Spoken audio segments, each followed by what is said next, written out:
Hey, boo boo. How's about you and me selling some picnic biscuits? Hey, Tater. How are you? How's the Navy bear? Bobby. Give me too much lipstick.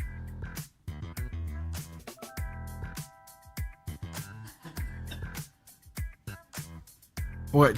Terabyte on, Oh. How the heck is everybody? How the heck are ya? Are you a pimple popper? Tell you, yeah, yuppers. My husband asked me to do it for him. So originally the QOD was going to be like, are you your partner's pimple popper? But if you're a pimple popper, you are your partner's pimple popper, right? It's easy. That's an easy one to figure out. The Incredible Thunder Crew has arrived. Kirsten, we are. Paisley Heather, you're not, but your mom is. She was chasing you down. Candy Thunder is definitely the pimple popper between the two of us. She wants me. That's the QOD. Are you a pimple popper? We like all the teens are gone this week at Casa de Tormente. So Navy Thunder is having a mama week. I think she's hanging out with Grandpa right now, and hanging out with Papa. And Candy Thunder got here 1 minute ago. So it's just in time logistics here, ladies and gentlemen. Joyce Brown, yes indeed, you are. Karen, yes. Yes. Oh, Elise and Nick is too. Oh, so the stubborn ones get done. Huh. He also does wonderful with wound care and stitches. Well, damn. How hard are you getting after the pimple popping if you got to get into wound care and stitches? How are the cards already? Hell yeah. Hell yeah. Lena Magda, you don't have the nails for it. I know the nails can be a thing, right? They can definitely make or break your pimple popping experience. Is it harder for you to pop a pimple whenever you have brand new nails, Tater?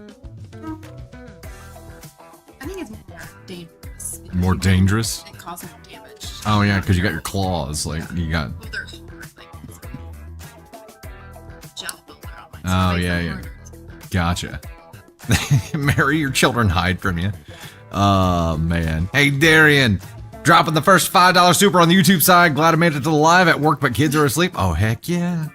Heck yeah, the kids are asleep. Hey, Fane dropped the 226 bolts there. Thanks so much. Jenny with your ice cream cone dropping some as well. Thank you. Joyce, lurk mode activated. Heard. Even if you lurk, it's all good. That works. Joyce Brown dropping 50 bolts there, too. Thank you so much for the love. Excuse me. Fane and Joyce Brown dropping the Go Populars there. Thank you so much. Greatly appreciate it. Fane with the heart me there. Silver dropping the 99 bolts there too. Amy Castro dropping the 20. Silver with another Go Popular. Thank you so much. As Plunda, Silver. Thanks so much, guys. Greatly appreciate it. We're just getting started off here. Elise, off to finish reports. Gotta crunch the numbers. Yeah, gotta crunch the numbers. Back to it then. Jenny with the ice cream cone. Home from work today, so you're hanging out with us? There you go. Disney engaging bestie. Never been into the pimple popping. I think it's something you're either born with or you're not.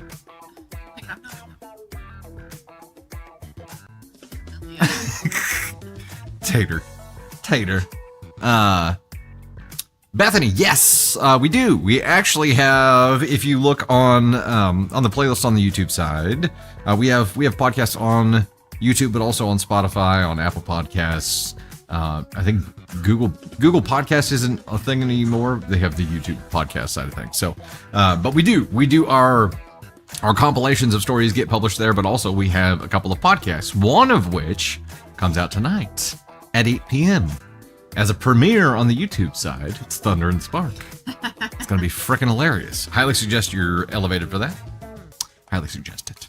Charlie Diego, Anna Hartman, Jerry dropping the gifts there too. Tracy Palmer, thank you so much. Emeline Shepard, Anna Hartman dropping even more. Thank you. Mariah letting Spotify stack up so you can listen all day at work. There you go. Hatter, you got your hands busy today? Just being quiet, keeping them hands busy. I got it. Got it. Hey, Cats, thank you so much. Says, love your content. Brings a smile to my face, especially when I'm chugging away at cookie making. Hey, you ever need a cookie tester? We got an office full of them. Kenzie, addicted to the Spotify podcast? Hell yeah. Thanks so much. What's up, Magic Drop? Popper there, Lisa. Have issues. Bought a set of tools to use. Candy Thunder has tools too. Speaking of, ladies and gentlemen, say hello to the always beautimous Candy Thunder. Hello. You turn your mic on to whisper. Hello. Hello. I'm sorry. I feel like I'm a loud talker in my head. We had this conversation I know. like 2 days ago. I'm like, you have to understand that like your voice reverberates through your skull. It's always going to be louder to you than it is to anyone else. Well, then there's something wrong with my ears because I feel very loud. I'm a quiet There's talker nothing and a wrong with pimple your popper. ears. Your ears are like 5 inches from your mouth. That's they're closer than Right now, it feels like you're yelling to me. Like that's how I feel inside my head. Like it feels like you're yelling. I think I have maybe it's a sensory issue. I don't know. Do you want me to talk really quiet too? Like this? Would that be okay? I can't hear you. I only have one level and you're not reaching. Oh man. Also, quick note on the background for Candy Thunder scene here, the candy cam, that wall was looking a little bit bare. So Cake the Rogue, we're making use of your little canvases there. Looks like I need to extend them down a little bit further, but we're starting to fill that wall up with Cake the Rogue's canvases there, and I still have more left, so we can put them up there. All right, back to QOD. We'll get started here in just a moment. Darian, currently listening to the January 1st, 2023 compilation.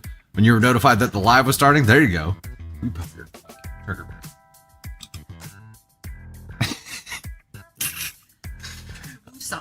Charlie Diego, not so much anymore. Had to cut back. Candy Cupid with the hearts and the red shirt. Yep, 100%. 100%. Ms. HH, meeting canceled? Hell yeah, there you go. There you go. Taylor, pop everything. I pop everything. Hatter, where did you post the job update? In the VIP group? I will check it out there. I have not been there in a couple of hours. It's been a minute. It's been a minute. God's blessed border woman on day 2 of your 4-day, 9.5-hour shifts. Dang. Yup. All right, we'll go started with stories here in just a moment. Tony Spark can't begin to describe the random discussion topics that are in the latest Thunder and Spark episode. You really have to just experience it. It is. I think Caden Thunder being a contributor to topics should tell you everything you need to know. Yeah. Caden Thunder's raindrops of wisdom.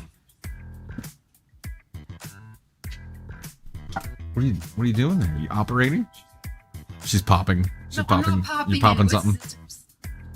What are you doing? You got a little pokey thing? They used plastic to create the Gotcha. It does feel like fire. Getting poked. You want this? No. I understand that probably looked weird on the stream. I said it's too big, and you said, "Do you want this?" Here, hand me the scissors. Oh boy. Fairy flights, yes you are, can't help it. I get it. I am not a popper. But that's because I have Candy Thunder. I don't need to be. But she she always wants to pop mine like before I'm ready. I have to be ready for it, right? I roll. But if I ever pop my own, like that's unforgivable. It's unforgivable. Yes. Michelle, about to change your availability at work soon due to football season next month. Hey-o, football's getting ready to start. The relief you feel from popping, Papa Nick. You should change your handle to Papa Nick, like Poppa. The first goal is a chit appearance. The first goal is a chit appearance.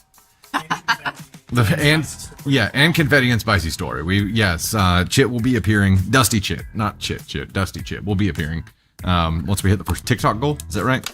Which is 4.5k bolts, and I still don't have a way to monitor that, so I'll be relying on y'all for that. Relying on all of y'all. Okay, let's go ahead and get started, shall we?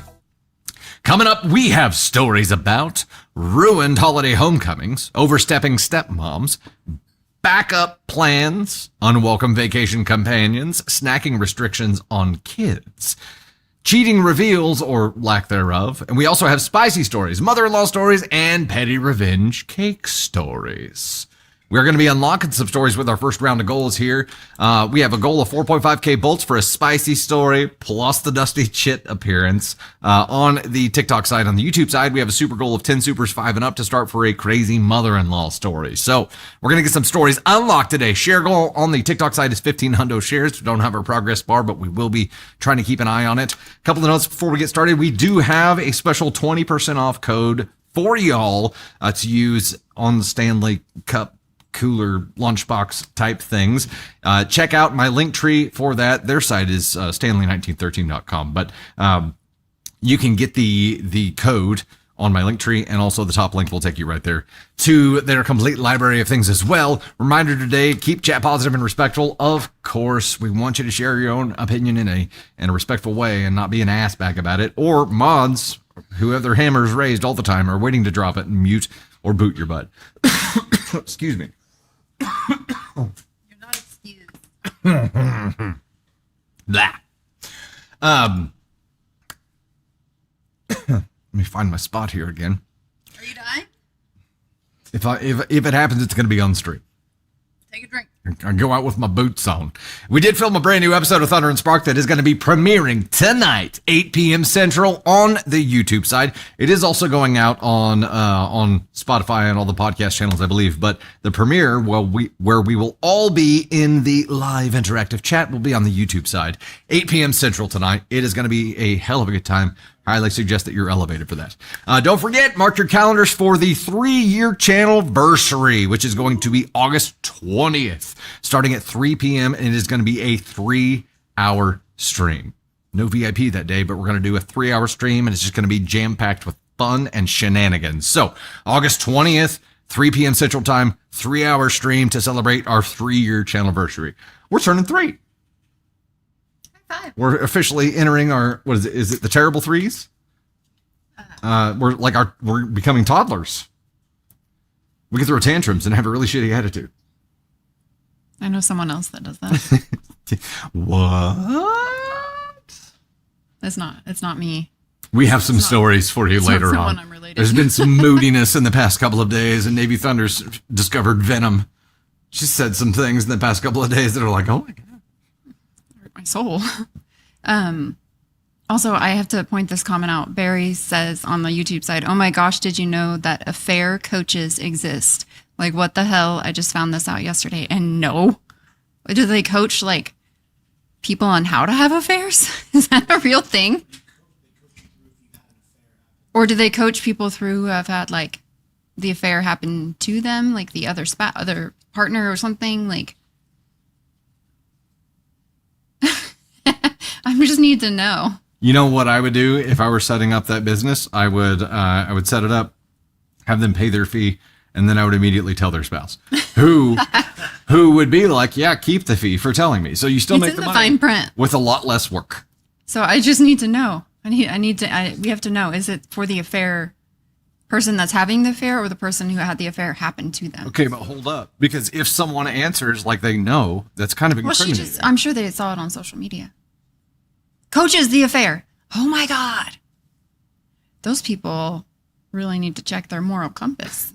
Yes, Tony Spark. I Googled affair coaches, and this says an affair coach is a professional who provides support and guidance to individuals and couples navigating after. Okay, so Tony Spark did the Googling. there's- I got to get you a microphone. That's too much for me to repeat. He said it's people coaching after the affair, but I guarantee you there's people that coach on how to have a good affair and hide that shit.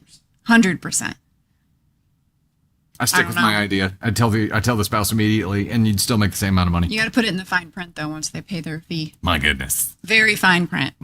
Get the microscope out like the Santa Claus where you have to like look around the edges of the thing. That's what I would do. You agreed you had to get married by the second Christmas, or blah, blah, blah, blah, blah. Okay, so Last thing before we get started in here, no spoilers, please. Spoilers of stories that we're reading will be muted, if not booted, and you don't want that. You want to enjoy it with the rest of us, right? So with that, get out your gosh and brooms. Let's go! Elise, member for 24 months. Crazy to think it's been 2 years since the YouTube fam started. Isn't that wild? Gosh. What are we going to do on our 20th channelversary? How white is my hair going to be? How white is my hair going to be for that one? I'm going to look like a fucking wizard for the 20th. I'm going to grow it out down to like here. It's going to be I'm going to look exactly. Candy Thunder's going to look exactly the same. I'm going to look like fucking Gandalf the White. We could only afford one of us. It's me. Smoots, thanks so much for dropping the love on the TikTok side, buddy. Greatly appreciate it. Hey, Boulay, with all the love from Cape Town. Thank you so much. Stepmom, binged the podcast from the beginning. Made you wonder, have you ever re-listened to see if you've, what? To see if you'd, I think it character cut you off. Dumbledore, Dusty. Yeah, Dusty Door. React. Oh, I'm sure. I'm sure if I read the same stories now, I would probably react differently to them. Rate the same. Yeah. Yes, for sure. I think we would probably definitely react differently. And you know what? I think based on where you are in a moment in time, like I'm a different person today than I'm going to be tomorrow. I hope. Today I feel a little sluggish. I was telling. Bite your tongue, Jerry. You said you could always shave. You could always shave. No. Shh. You know. You drive around and you see those billboards for quick and easy divorce. That's all I would have to do is shave my beard. Quick and easy divorce, just done. Yeah, I was telling the dudes before we started the show today. I'm like, I don't know if I have Dusty Thunder in me. Sometimes he's just not like there.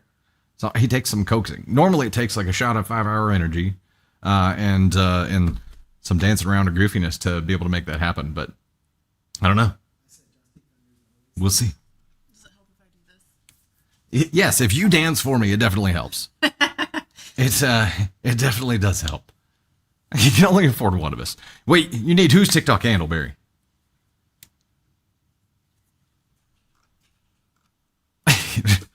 Rand, told your husband he can't shave his mustache. That's divorce worthy. Yeah, I get it. Like hey, Helen G. Helen G, the Aussie. Hello there. Hello. Tanya Waters, hey, what time on the 20th will the 3-year start? 3 p.m. So normal start time, but we're going to go for 3 hours instead of the normal 2-hour stream. 3 years, 3 p.m., 3 hours. Three something else. Hatter dropped the 20 bomb, said, so I'll give you the job update here, Dusty. The job was actually a scam. They wanted me to use funds they sent me to buy Bitcoins to purchase a laptop for the job. So yeah, shit. Damn. I'm sorry. That's crazy that kind of shit is it's out there. It exists. I'm sorry. Damn. That's true. Just terrible. Yeah, Tony Spark is a scam. It's lasting for years. This is the long con. The long con by me, not Yeah. I hired you to be my best friend. All right, here we go. First story, ladies and gentlemen. This one is, am I the astronaut for breaking up with my boyfriend after him telling me I ruined his holiday homecoming on my birthday? Would you like to start a poll for us, love? Yes. Am I the astronaut for breaking up with my boyfriend after him telling me I ruined his holiday homecoming on my birthday? What is a holiday homecoming? Is that just a thing, like you go back to your hometown on the holidays? It is. This is a Hallmark movie waiting to happen. This is a Hallmark movie gone wrong. You know what? We should start a channel that just does like the exact opposite plots as Hallmark movies. We'll find some kind of, it's like Mark Hall movies or something. I don't know. But it's going to be like everything goes wrong. It's looking all looking all cutesy, but just shit just goes awry. So that's just life. Yes, it's just reality TV. That's all it is.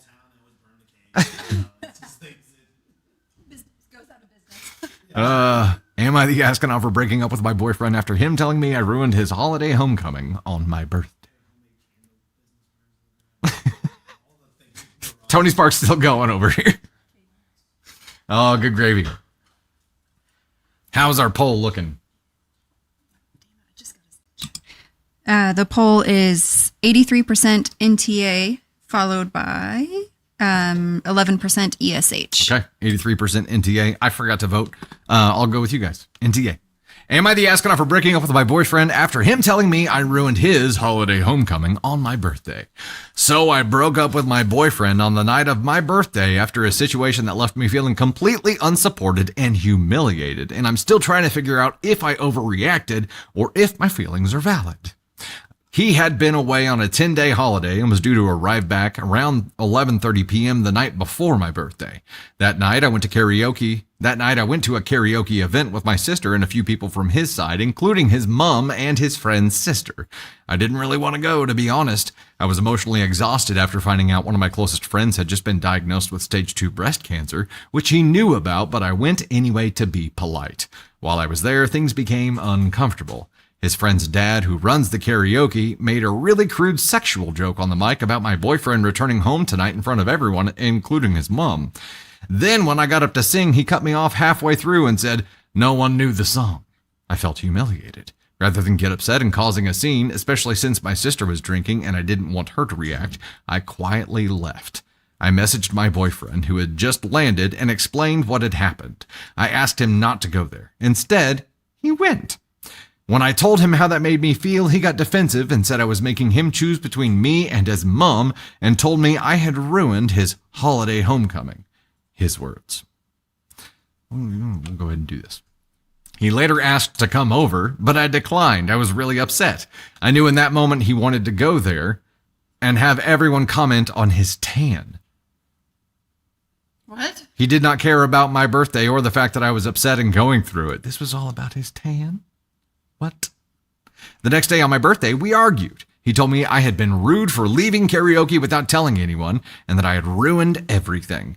He didn't seem to care or even acknowledge the fact why I was upset or why I had left in the first place. I ended things that day and blocked him and everyone close to him. I needed space. After a few weeks and a lot of reflection, I reached out hoping to talk things through, but he blocked me. I even messaged his mom to apologize for unfollowing everybody and to try to explain why I left that night, but she never responded. Now I'm left wondering, am I the astronaut for expecting more from him? Was it too much to block everyone when I felt hurt and unsupported? Was I wrong for needing emotional support that night and being hurt that he didn't offer it? So the question is, am I the astronaut for breaking up with my boyfriend after him telling me I ruined his holiday homecoming on my birthday? Thoughts, Tater Rooney? I mean, the boyfriend's definitely an asshole, 100%, to go to the event because he wanted to show off his new tan. I mean, I get it, tans are nice, but that's not the right choice in the moment. But I also kind of think... Was she dating Tony Spark? She dating Tony. I also kind of think that she left without saying bye because she got her feelings hurt. And then she immediately broke up with her boyfriend, which was totally understandable, but then blocked everyone. And so I do think her decisions are kind of rash. And then when she gets a clear head, she regrets that she broke up with the boyfriend and tries to get him back. So I would encourage her to communicate and let people know, get your closure if you're going to break up with him rather than just blocking everyone and being done. That's because I feel like she regrets her decisions after she does them. That's what the feeling that I'm getting. So I would encourage her to communicate, but I don't think she's an asshole, maybe a little bit to herself by trying to reach back out to the boyfriend after a few weeks. Yes, the few weeks there that gets me. I think it's the few weeks where it's more than just reflection. I think if it were a day or two, that would be I thought about it. And, and I feel like I need to have that reflection or that closure. But a few weeks says to me, I got lonely and wanted to reach back out and see if I could salvage things because I'd rather go through that pain than start dating all over again, which is selling herself short, right? And the other part about this and communicating is huge for this, where, if you get hurt by something, rather than creating a boundary, just leaving Right. And you have every right to leave and remove yourself from an environment where Absolutely, you yes. aren't welcome, right? You have every right to do that. He failed. He failed hard by not 100%. choosing you, OP. Like that's the big failure here. Yes, he's a douche canoe asshole. He's a brozo. We'll hit that button in a second. You are not an asshole in this situation, but you can learn how to handle things better and Right. communicate better and maybe prevent this kind of situation from happening in the first place next time. Maybe not with this douche canoe, but with your next partner. I think it's okay to set boundaries and not leave the situation. If those aren't respected going forward, then leave.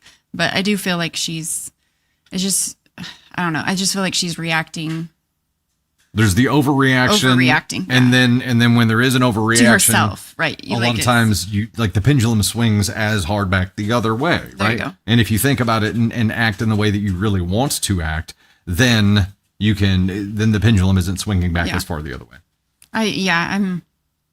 That's a good question. I mean, did it say that it was his welcome home party or was it for her birthday? It doesn't really say. She went to a karaoke event With her sister and and a few people from his side. So it was just karaoke. But his friend's But he dad was supposed to be runs there. the karaoke. Yes. Yeah. Okay. His holiday homecoming. Okay. And it's not like holiday homecoming like I was thinking, like it's a college break, like a Christmas break Right. or Thanksgiving break or something. It's holiday, like vacation homecoming. Yeah. It's the show off your tan party for him, which is like, come on, dude. I don't think he took her seriously. And I guess I don't think he took her seriously when she left. And I think in relationships, if you're always overreacting, expecting a response from your partner, I do feel like it desensitizes them to a reaction when you're truthfully, like That's true. with every right. She Yeah. has every right to be upset, but it does desensitize that situation if you're always over the top. If you're with your always at an reaction. 11, Yes.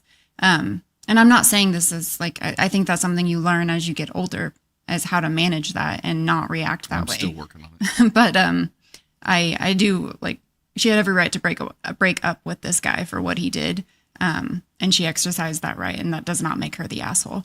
But I do caution her against reacting in the moment. Like, keep your peace, say what you need to say, and communicate through it, and still dump his ass if that's what you want to do. But don't let him or anyone make you react in a way that doesn't make you feel like yourself. Agreed.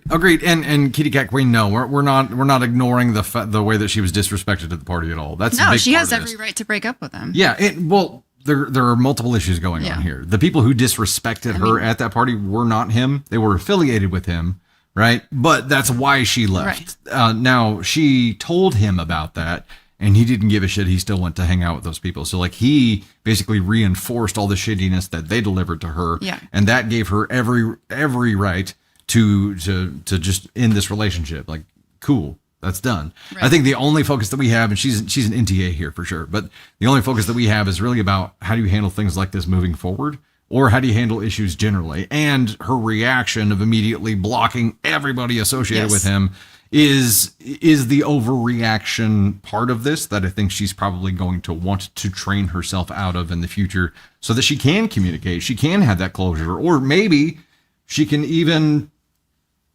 feel good about if you overreact to a situation, you're going to have the what ifs in your head all the it's time. the closure. You don't get closure. And I say this as someone who used to overreact to stupid situations, but I say things I did say things in the heat of the moment that I regretted and then would constantly overthink, which leads to the unblocking and the reaching back out to the ex-boyfriend. And that puts you in a position that you don't want to put yourself in.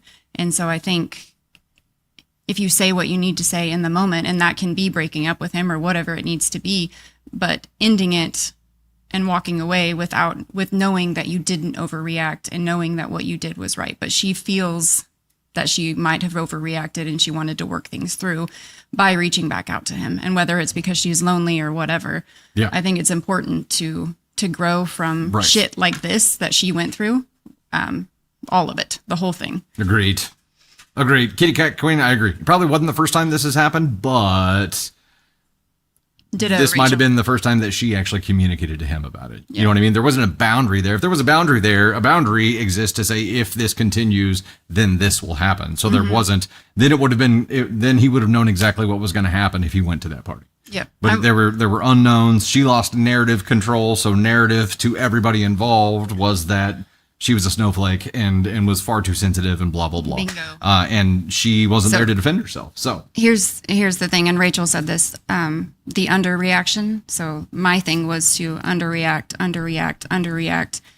pretend it didn't bother me, overthink it, and then over fucking react. Like, because I never communicated how I felt in those moments, in the small moments and the big moments. I just made it okay. And it wasn't really okay. And so when the straw breaks, the last straw, and you freak the fuck out, like, you don't have control in that moment. And that's not a place I want to find myself in anymore. So I think bottling everything up, and then when you finally do overreact to a situation, it's all of the bottling up and the overreactions make you feel like you're not yourself and you're not in control. Yeah. So getting a handle on that is the point of what we were saying. Well, and step into the shoes of everyone else around you for that second. It's the last thing I'll say on this. I know we got to move. Step into the shoes of everybody else in that moment. They're looking at the situation and your reaction. It makes perfect sense to OP because all of this stuff has been bottled up for a long time. It's not just this situation. It's the 30 situations before it that this reaction is to, but everybody else is looking at this one small situation. Not that it's small, but in their eyes it is. And this one big reaction and saying that don't match. Right? So that's one of the problems with bottling things up there as well. For you, OP, an official NTA here. However, I feel like we got to get a couple of buttons pressed for Brozo here. Brozo is an easy one. Also, I'm going to go ahead and give him this. Fuck this guy. Good gravy. Knew that you were mistreated there, still chose his tan over you, and I think that's the moral of the story here. What a dick. A little bit of catch up here. Charlie Diego, you're the bottle upper. Hey-yo. What's up, Urban Insanity? Hey, Davey, thanks so much for the live. Greatly appreciate that. Nisi, been for 24 months. Says, hey, fam. What am I doing? DEF CON, you're gone. You're blocked. Welcome. I don't have the ability to do that. Someone else will have to. Anna Brecker, dropping the 5. Here's a teal super to help unlock today's crazy mother-in-law story. Thanks so much for the glove. Thanks so much for the glove. Greatly appreciate that. Thank you, Ann. Tracy, dropping the 167 bolts there. Thank you so much for that. Greatly appreciate it. Jerry, dropping some bats. Grim with the Go Popular. Words are going to be hard today. Thank you so much for the love, guys. Greatly appreciate that. Heather, you caught the eyes. Doc Holiday with the follow. Thanks so much, Diane. Real Bro, Droshko, the Reading Potato, General Mama. Diane, again, they're dropping bolts. Thank you so much. Greatly appreciate it. Kick the Roast, all you just jumped in. We mentioned you a minute ago. I have some of your canvases up behind Candy Thunder in the candy camp now. You have to look for those here in a second. Lexi Twinkle Toes Grim dropping the 408 bolts there. Thank you so much for the love. Greatly appreciate it. Let me make sure I don't have any other catch up on this side. Nope. Good. Okay, I'll jump into the second story. How are we doing on our goals? Halfway on the TikTok side, 3 out of 10 on the YouTube side. We're unlocking stories over there. The TikTok side, we're unlocking a spicy story, confetti, and an appearance from Dusty Chit. I don't really want to do it, but we're going to do it. On the YouTube side, the 10 supers, 5 and up, we're going to unlock a crazy mother-in-law story. So let's go ahead and dive into our second story here. This one is, am I the astronaut for not giving my stepmom the experience of being a girl mom? Would you like to start a poll for us? I don't quite know what to make of this yet. Am I the astronaut for not giving my stepmom the experience of being a girl mom? Where's my IDFK? Kristen, I would like to post my story for you guys to read. Where can I do that? The best place to do it is on the Dusty Thunder subreddit. And you can find the link for that in my link tree. Or you can send it to us directly.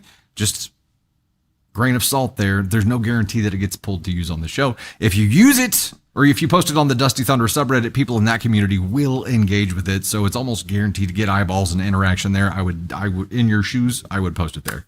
ESH, NTA, Kelly the wig. Yeah, we have the wig. We had to give that wig a haircut. It still like flips out when it should go in, but you know what? It's the closest that we're gonna get to Chit. Mrs. Drex, Grim dropping bolts there. Thanks so much. What's up? Hopefully by Grim. Halloween they have a whole shit outfit. Huh? Surely they'll have a shit outfit By by Halloween. Halloween? Oh yeah. They're gonna have the Okay. latex mask. Yeah. Poll results are 80 or 90% went NTA, followed by 5% at ESH. Okay.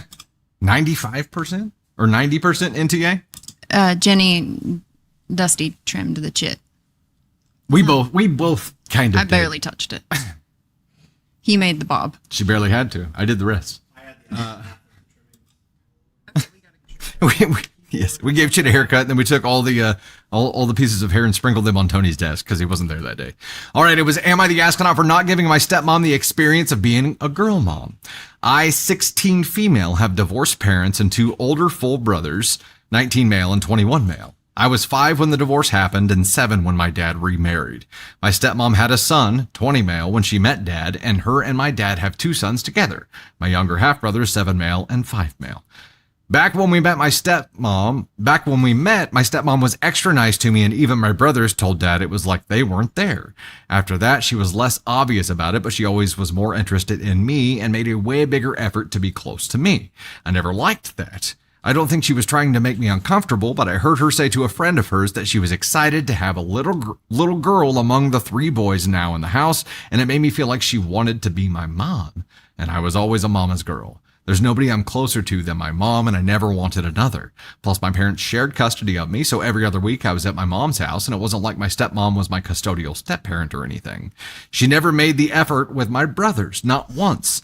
She did spend time with her bio sons, step and half brothers, but she even made less of an effort with them.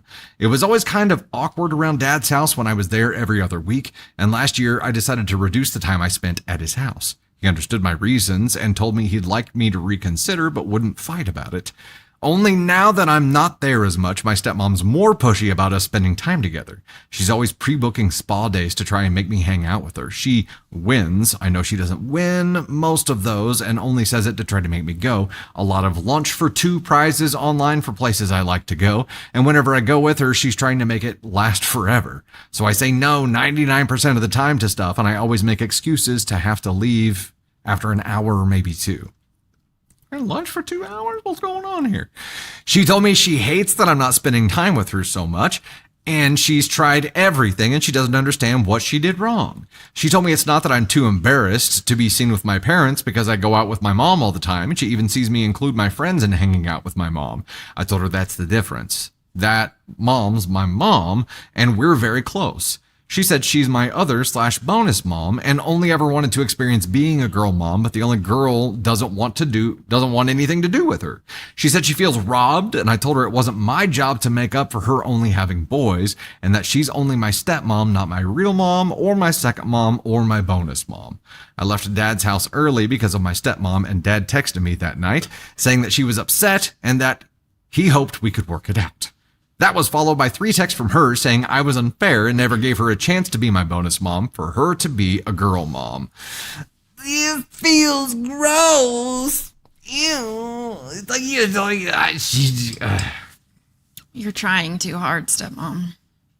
You're trying way, way, way, way too hard.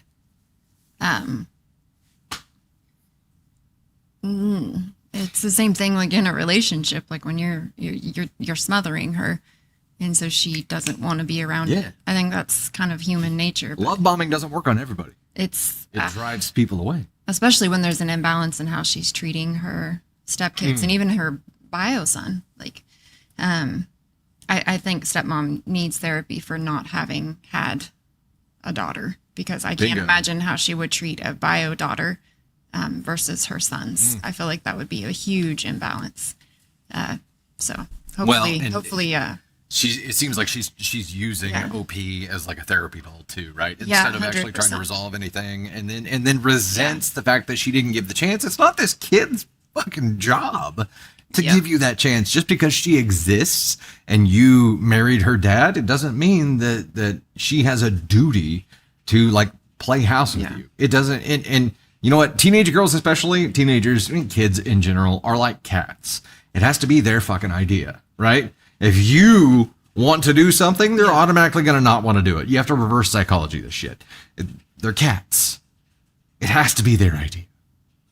Here, it is clear, like, there's love bombing going on, but it did not work on her, thank goodness.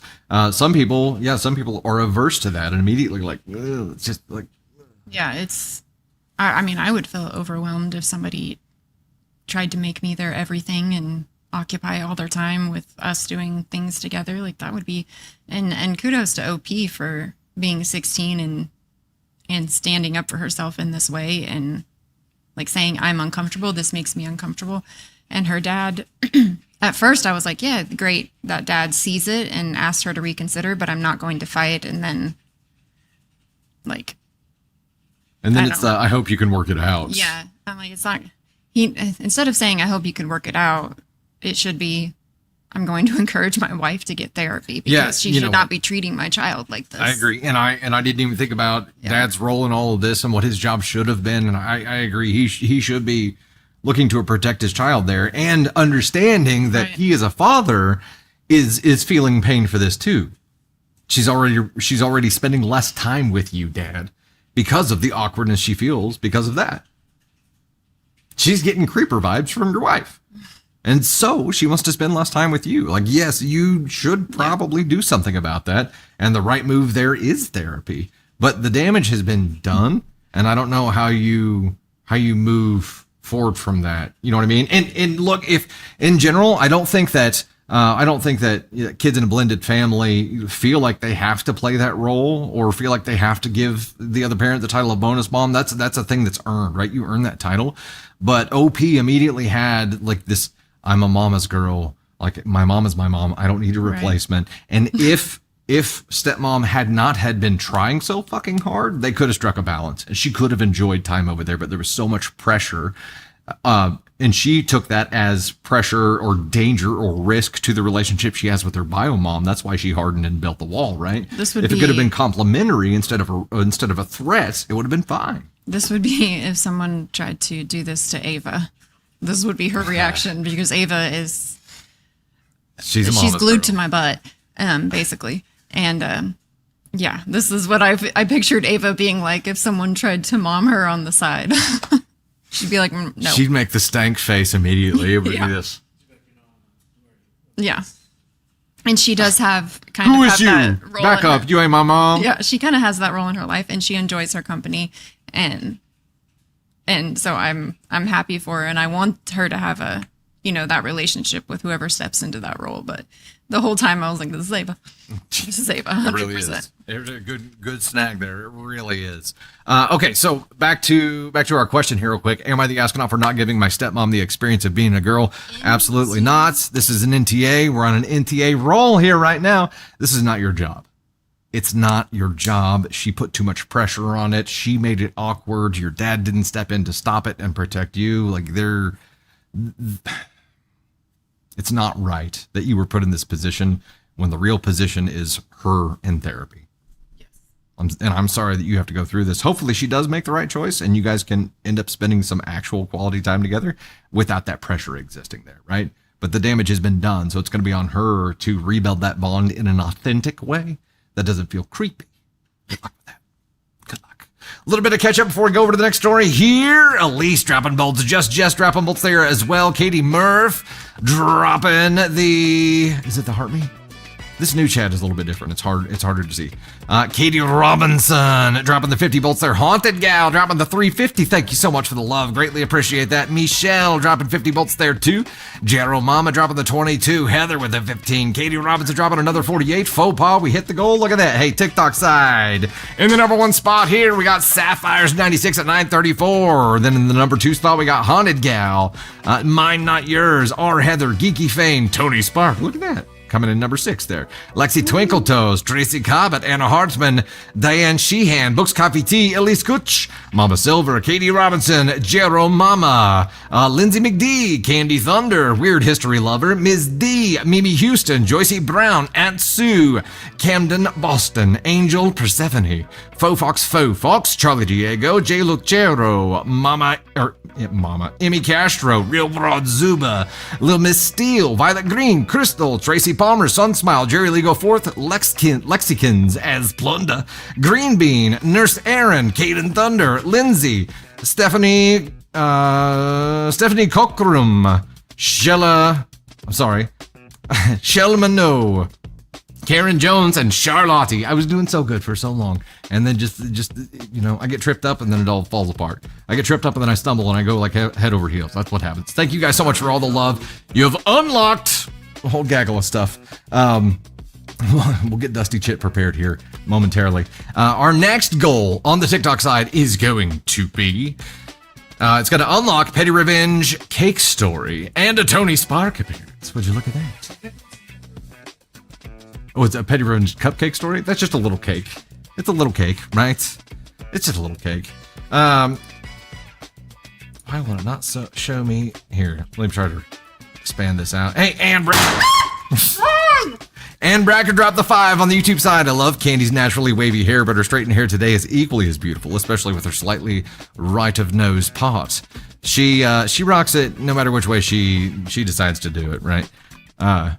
Curly hair, straight hair, she got it all. She's on camera right now and she doesn't even know it. Let me go back to this real quick, a little bit to catch up on this side. You just got me on camera telling Tony. You just blew all your confetti on me. And then I looked over and Caden looks like this. He's like, it's upsetting. Darian dropped the 5, said, I feel for daughter. I love my step parents, but I'm firm. I have a mom and dad. Also can't force a relationship. I feel like that's the bigger fuck up there, is trying to force the relationship, right? And not even force it. Yes, force it. But it is the bigger problem that I have is the stance that it was this 16-year-old girl's job. You never gave me the chance. It's not my fucking job to give you the chance, B. And that doesn't help. That only makes it worse.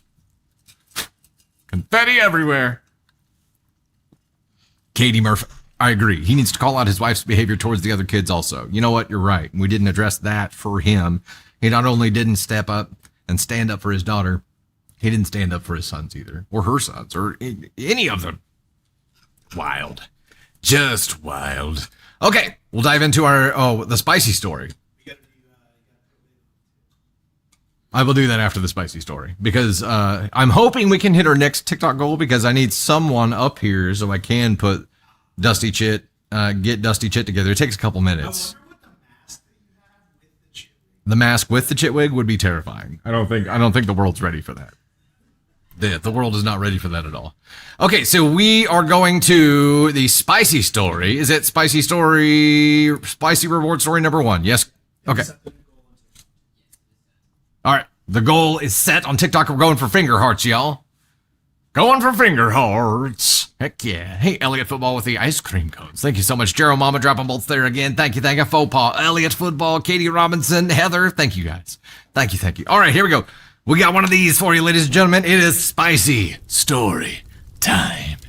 Get a cold glass of milk to wash this down because your mouth is going to be burning. Title of this one is, Am I the Astronaut for Punishing My Daughter for Not Coming to My Wedding? What are you laughing at? Caden goes, ew, on a cold glass of milk. I love a cold glass of milk. I don't drink milk. Sorry. I love it, especially with Oreos. Well, yeah. With Oreos, that's different. Am I the astronaut for punishing my daughter for not coming to my wedding? Poll has started, ladies and gentlemen. I mean... It's a spicy story. It is spicy. I'm going to ESH on this. I don't think you could punish her for choosing not to go. Ages matter here. But trying to punish her for not wanting to go, probably an asshole move. Her not wanting to go, probably an asshole move.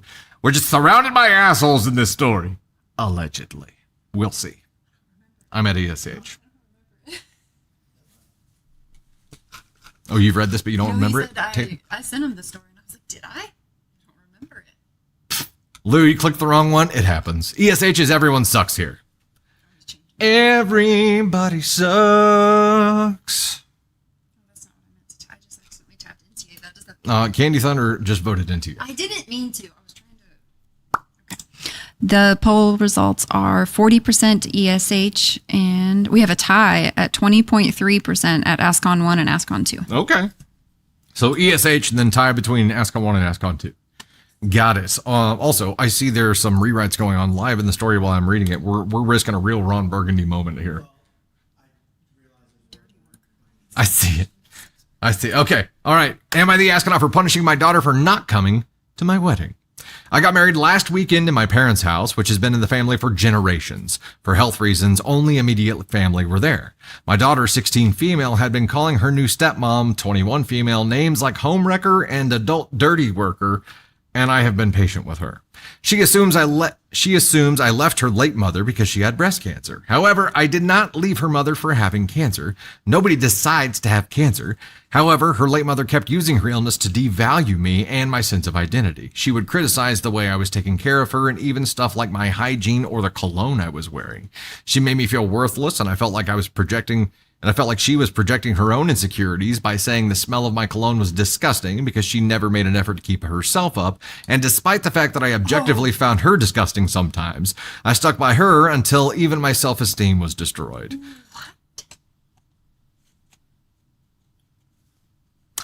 I would work hard closing deals all day and be acknowledged for my efforts at work, yet I'd go home and she would criticize and nag about every ounce of my being. I met her stepmom when I was in a dark place. She made me feel like I could be myself again. My wife made me feel unattractive and sexless, and with my new wife, I felt alive. Just the fact that she appreciated me and felt physical chemistry with me made me want to do anything for her, to want to provide for her. That's when I decided not to bullshit my wife around anymore and file for divorce. Since then, my daughter's relatives from her mom's side have been poisoning her against me. Last weekend, when I and her stepmom went to the side of the wedding early, we expected to see her drive to the wedding later. But instead, she ended up going to stay with her aunt. Everybody asked where she was, and there was chaos from my side of the family locating her. As punishment, I took her car and allowance away, and I've taken her phone away until I feel that she can learn to be respectful towards someone I love very much. And that it will be impossible for her to do that if she keeps having to hear from her late mom's side of the family. My parents have called and said that I was being too harsh. However, even when things are tough, I feel I cannot let a child of mine believe that they can just do whatever they want. Am I the astronaut?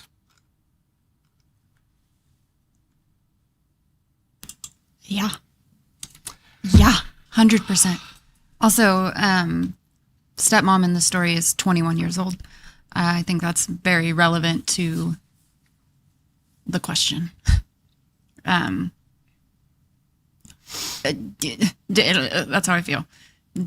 Chemo can cause like your sense of smell to change, and things can be overwhelming. My God, this woman is going through cancer, and then she died, and you're using this as an excuse to punish your grieving child. Black hole, dickwad, because that is like the lowest of lows. I'm trying to figure out when the timeline is. How long they've been together. So he met. This guy is disgusting. No. So he did say that at the beginning of the story that she was 21. Yeah. So he did say. Yeah, when you scrolled back up, I saw new stepmom, 21 female. So he started cheating on his wife while she was going through cancer treatment. And then he said she let herself go. Like, she let herself go because she was fighting cancer, like a war within her body. Okay. Okay, take a step back from this for just a second, because I think that unless you've been in that position, it's hard to speculate like how hard it is for both people being in a position where someone has like a terminal illness, right? Because I think I've seen the statistic on this. I don't remember what it is, but a lot of couples end up divorcing or splitting up or separating when one of them has a terminal illness, or if they have a child with special need or a child with a terminal illness. Like, the stress of being in that situation makes everyone on edge. Everyone's fried. Like, and I know that she going through her stuff is surely what fueled her criticism of him and not being happy-go-lucky all the time. Like, shit, how would you be, right? But it's not because the other person has this that things fall apart. It's the stress of the situation that makes it impossible to find happiness in that. And like, I get that would be really, really hard, but at the same time, like, OP here has to realize what he's done. he has to realize that, like, the situation is, yes, she had breast cancer. Yes, things got tough. Yes, I found a 21-year-old that made me feel like sexy time was possible again, and I would do anything for her now. Like, he has to be able to realize that's what he did, and to realize what that looks like. Now, the other side of the family looking at the situation and being like, oh, he abandoned her when she was at her lowest. Oh, he did this just because she had cancer. Like, you have to understand their point of view there too. That's what it looks like. Unless you've communicated to them, like, you don't control the narrative, and you can't prevent them from telling her things, and you can't prevent her from hearing those things and drawing her own conclusion. I'm sure it was a really tough situation. I think he fucked up big time, and he's just rationalizing it in his brain, right?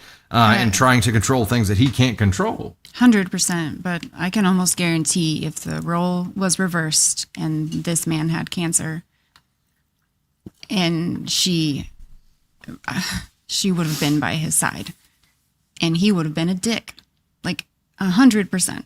And I find, like, I don't know. I just find it disgusting that your wife is going through something. I mean, it ended her life, and you went and found a 20-year-old. I would assume she was 20 when they met.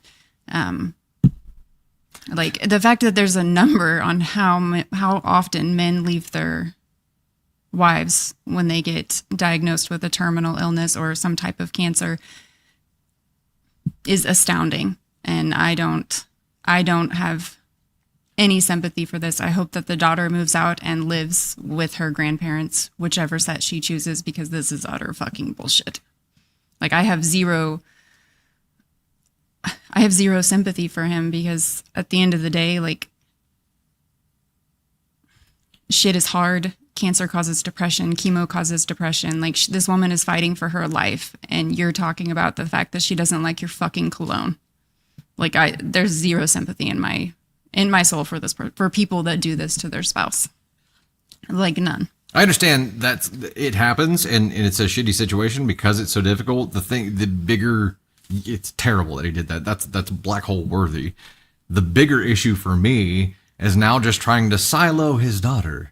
So she doesn't hear the news from the other side, from the other camp, right? He's just trying to silo her and exercise, like, complete control of her so that she can't form her own decision here. I hope that she, based on the fact that how he's treating his daughter right now, tells me the kind of person that he is. Because no one that would do this to their child who is grieving their mom would be somewhat understanding of them not supporting this marriage that's happening while she's going through this grief. Like, you have to understand that. And the fact that he just wants to shut out the late mom side of the family, like, I don't know. He doesn't want them to exist anymore because that's, because it brings, I think, they don't agree with his choices. Yeah, because it makes him face what he's done. Right. So he doesn't want that in his life because it makes him feel bad. Of course. He's a shit human being. Shall we? Here we go. Have fun on this little trip. Whee!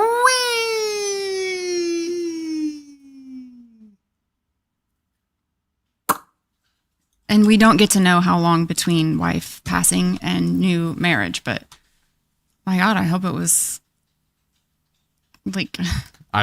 She's 21, so how old was she when they met? Because it doesn't seem like it was very long. No. Because she was, I mean, there's the marriage part of this, but then there's also them just fooling around, basically the affair part of this, right? We don't know when any of that started, but they're married now and she's 21, so it's not looking good, Pops. It's not looking good. How are we doing on our TikTok goal?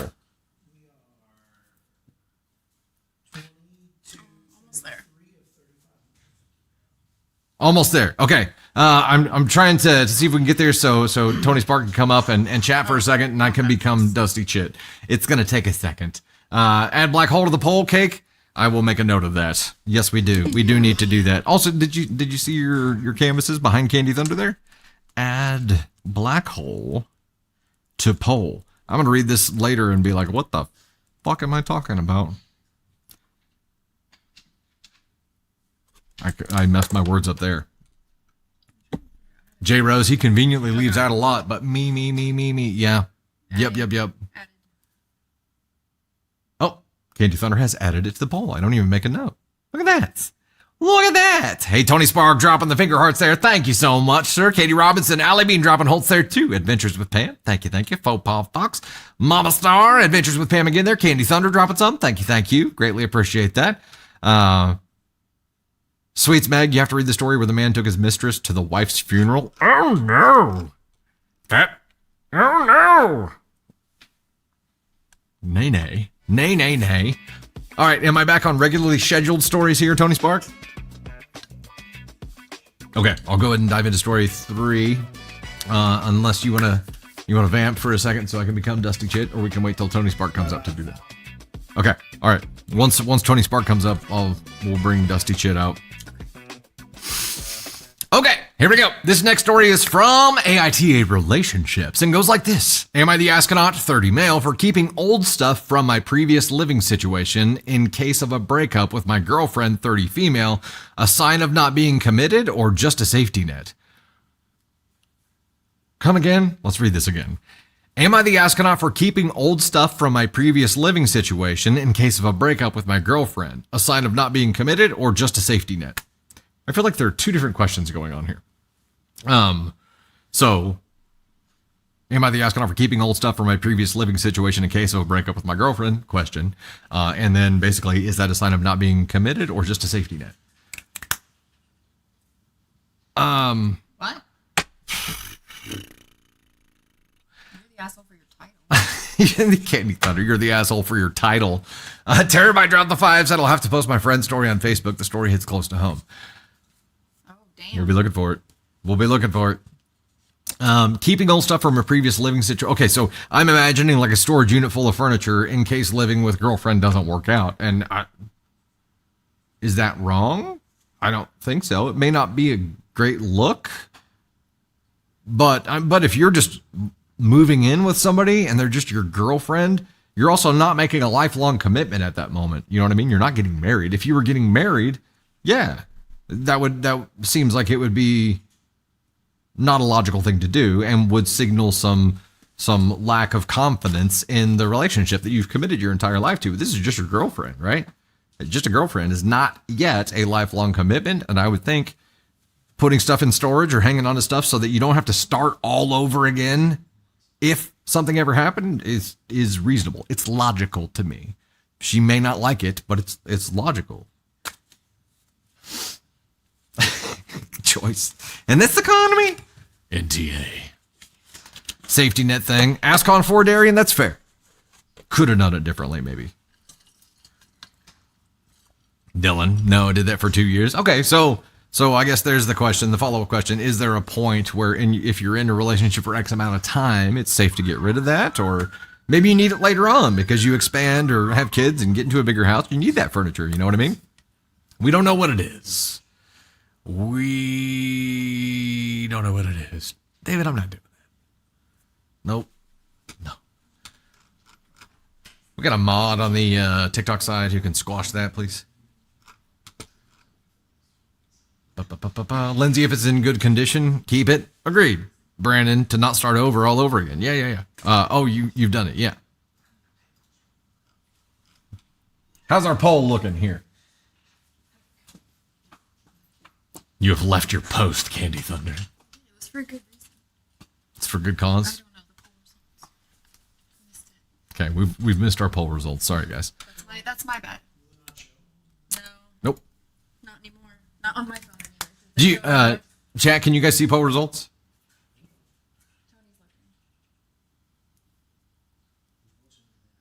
NTA 50. NTA 50. Okay. NTA 1. All right. Thank you so much. All right, here we go. Hey everyone, I 30 male have been living with my girlfriend 30 female for a while now, and we're going through a tough patch in our relationship. We're trying to work through our issues, but there's been some serious friction, and it's left me thinking about the future. Here's the situation. I still have some of my old stuff stored away in the attic, mostly duplicate. That word was tough. Mostly duplicates of things we have in our home already, furniture, decorations, etc., from when we lived separately. A lot of the stuff we have is a lot of the stuff we have out is actually her stuff, as she's picked things she prefers over mine in terms of design, which is true. She's got better taste. We've also invested a lot in furniture and decor together, which would likely go with her if we did break up. This also means that if we get rid of duplicates, it's mostly my stuff we would be getting rid of. I've kept some of my old things in case the relationship doesn't work out and I need a fallback. I also got rid of a lot of my things in the move-in together. Larger furniture, for example, couch. I'm a bit isolated from my family and friends. I'm originally from several states away. She's born and raised where we live. So the thought of losing everything if we break up is something that weighs on me. The issue is that my girlfriend views this as my preparing for the relationship to fail. I've tried to explain that I'm just trying to be realistic and protect myself, not planning for the end, but the fact that I have this backup in place has created some tension between us. I'm fully committed to working things out, and I've communicated that to her, but she doesn't see it that way. I get that words hard. Or I get that keeping this stuff might seem like I'm anticipating failure, but it feels like security for me. The reality is, too, that this isn't a purely hypothetical situation. We've been struggling with some real stuff, and I'm not sure that we're going to be able to align on it. I'm all in to work on it and figure it out, but the reality in life is that sometimes there's not a way to move forward that's neither person's fault. In my mind, I view it a bit more as at a high level. Assets are individual, outside of shared things, until we are engaged. Financials are individual until we're legally married. So I guess my question is this behavior really a red flag? Is it truly a sign that I'm not fully invested in the relationship, or am I just being cautious in case things don't work out? I'm genuinely torn, and I'd really appreciate some outside perspective on this. Before I bring Candy Thunder on for this, I just want to pose one thing to you, OP. Reverse the roles. If your furniture was the on display furniture, and she either got rid of all of her stuff, and if things did go sideways, all the furniture would go with you, would she want to hang on to a few things just in case? Would you make her feel bad about it? I don't think so. If she were in the position that you were in, you better believe she would have hung on to some of her stuff. That's my opinion here. Tater, what do you think? No, I think after watching one of our friends have to get rid of all of his stuff, and then end up in a divorce less than a year later and have nothing, like not even silverware. I don't blame him for holding on to stuff. But I mean, and it's in the attic. Like, no, I don't blame him. He's been hurt. He's working through that. He's processing that. Like, it's obviously baggage from another relationship and something that happened, but he's not healed from that yet. And he still has scars from that. And so obviously, like, walking into a relationship without baggage is preferable, but we all have shit. Like, we all have stuff going on. We all have shit that comes with us everywhere we go. And so I think this is something that makes him feel comfortable, makes him feel better in the relationship. And like he said, he would, once they're engaged or getting married, like, things would change. So I think I don't find him to be an asshole. I don't honestly. And that's obviously from my perspective as watching somebody go through this. So. Right. Okay. And even without that perspective, I think reversing the roles tells me that she would feel uncomfortable if she had nothing and all of your shit was on display. Yeah. And if things did and she'd have nothing, like, she would be uncomfortable by that. So what about, okay, so I think we're all on the same page about NTA with him, or at least most of us. How do you feel about her reaction and her using this against him and saying you're preparing for failure here? I think she needs to understand where he's coming from, what he's been through. And I mean, at the end of the day, it's like, it's just it's stuff in the attic. Like, we all have, like, we have a family room and, like, furniture that we're not using in our living room. Like, kind of, it's like, it goes up there. Like, I don't know. I don't see this. I don't think it should be something that should be used against him. Like, I can understand what she's saying, that but people sign prenups all the time. Like, that doesn't mean that they're planning to get divorced. It just means that they're realistic, I guess. And maybe he's more realistic and she's more lovey-dovey. I don't know. I don't know what the word is. I'm just using lovey-dovey, but He's logical, she's emotional. There you go. Which would be normal, right? Like that's not uncommon, but it's asinine to me. It's asinine to me, and I would kind of put it in this context if you have the chance to have a conversation with her about what's happening here and her using this against you. That's the same mentality. That's the same mentality. That's the same mentality as someone who says that having an emergency fund is inviting disaster, right? Just because you are preparing for just in case things, or like saying just having a spare tire means that you're planning to have a blowout, right? It doesn't work like that. It's you preparing for the possibility is different than you like inciting it. You inviting it. It is not the same fucking thing at all. It's not. Also, I believe that somebody who's your girlfriend who has the expectation of you being all in 110% and committing your life and betting your everything on them when she's not willing to do the same for you is unreasonable. It's unreasonable. And maybe you can frame it to her in some way that shows her how unreasonable that is. Right. Maybe not. There's Magic Drop said, is she willing to toss all her stuff and move his stuff in? Because it's the same That's concept. the test. That's the test, right? And I don't think she would. And I don't think, I don't know. This would not be a hill that I'm willing to die on, but it sounds like she is. And I feel like that, like he said, that makes, like, this is causing more issues than it should in their relationship, and it's going to taint other things. And it's a fucking self-fulfilling prophecy at this point. Exactly. If this is the problem that they're having, it's not. She's a self-fulfilling prophecy. Also, it's just extra furniture. Like, what if you got a bigger place someday and then you didn't have to like pay to like? Exactly. I don't know. Yeah. It's just, I get it. Like, I get it. Her not understanding shows that she wants out, Alexandria. It could be. Very well could be. Or it's like a control thing for her. I don't know. I think it's control, and I think it's allegiance. Probably. And I saw someone else say that it comes from her insecurities and stuff, and that could be a possible thing too. And then when you have insecurities, it can sometimes present as controlling. I mean, a lot of the times. For sure. All right, a little bit of catch up here before we move on. How are we doing on our TikTok goal? TikTok goal. 800-ish to go on the TikTok side. Lindsay, rather than seeing it as him holding on to it, just see it as a spare set. That's how it should be. But something that she's gone through is forcing her to see this as a red flag, as a warning sign, as an omen, right? And that's no bueno. He's no bueno. Candy Thunder dropping 44 bolts there. Hey, Tater. And 4 to go on the YouTube side. Okay, let me dive over to the next story here. Am I on 4? Yeah, TikTok goal is for petty revenge. Okay, quick reminder, the TikTok goal is to unlock a petty revenge story and to get Tony Spark up here, and Tony Spark being up here will allow me to become Dusty Chit. No, I don't get to see the animations anymore. Gray Dragon, hey, dropping the giraffe. Thanks so much, appreciate that. Also, okay. So reminder on the TikTok side, we've got the Petty Revenge Cake story and a Tony Spark appearance, which will allow me to become Dusty Chit. YouTube side, we're gonna what? I can vamp if you want to become Dusty Chit. I'm gonna do it whenever Tony comes up. And on the YouTube side, we've got the crazy mother-in-law story that we're unlocking there too. All right, we'll dive into the next story.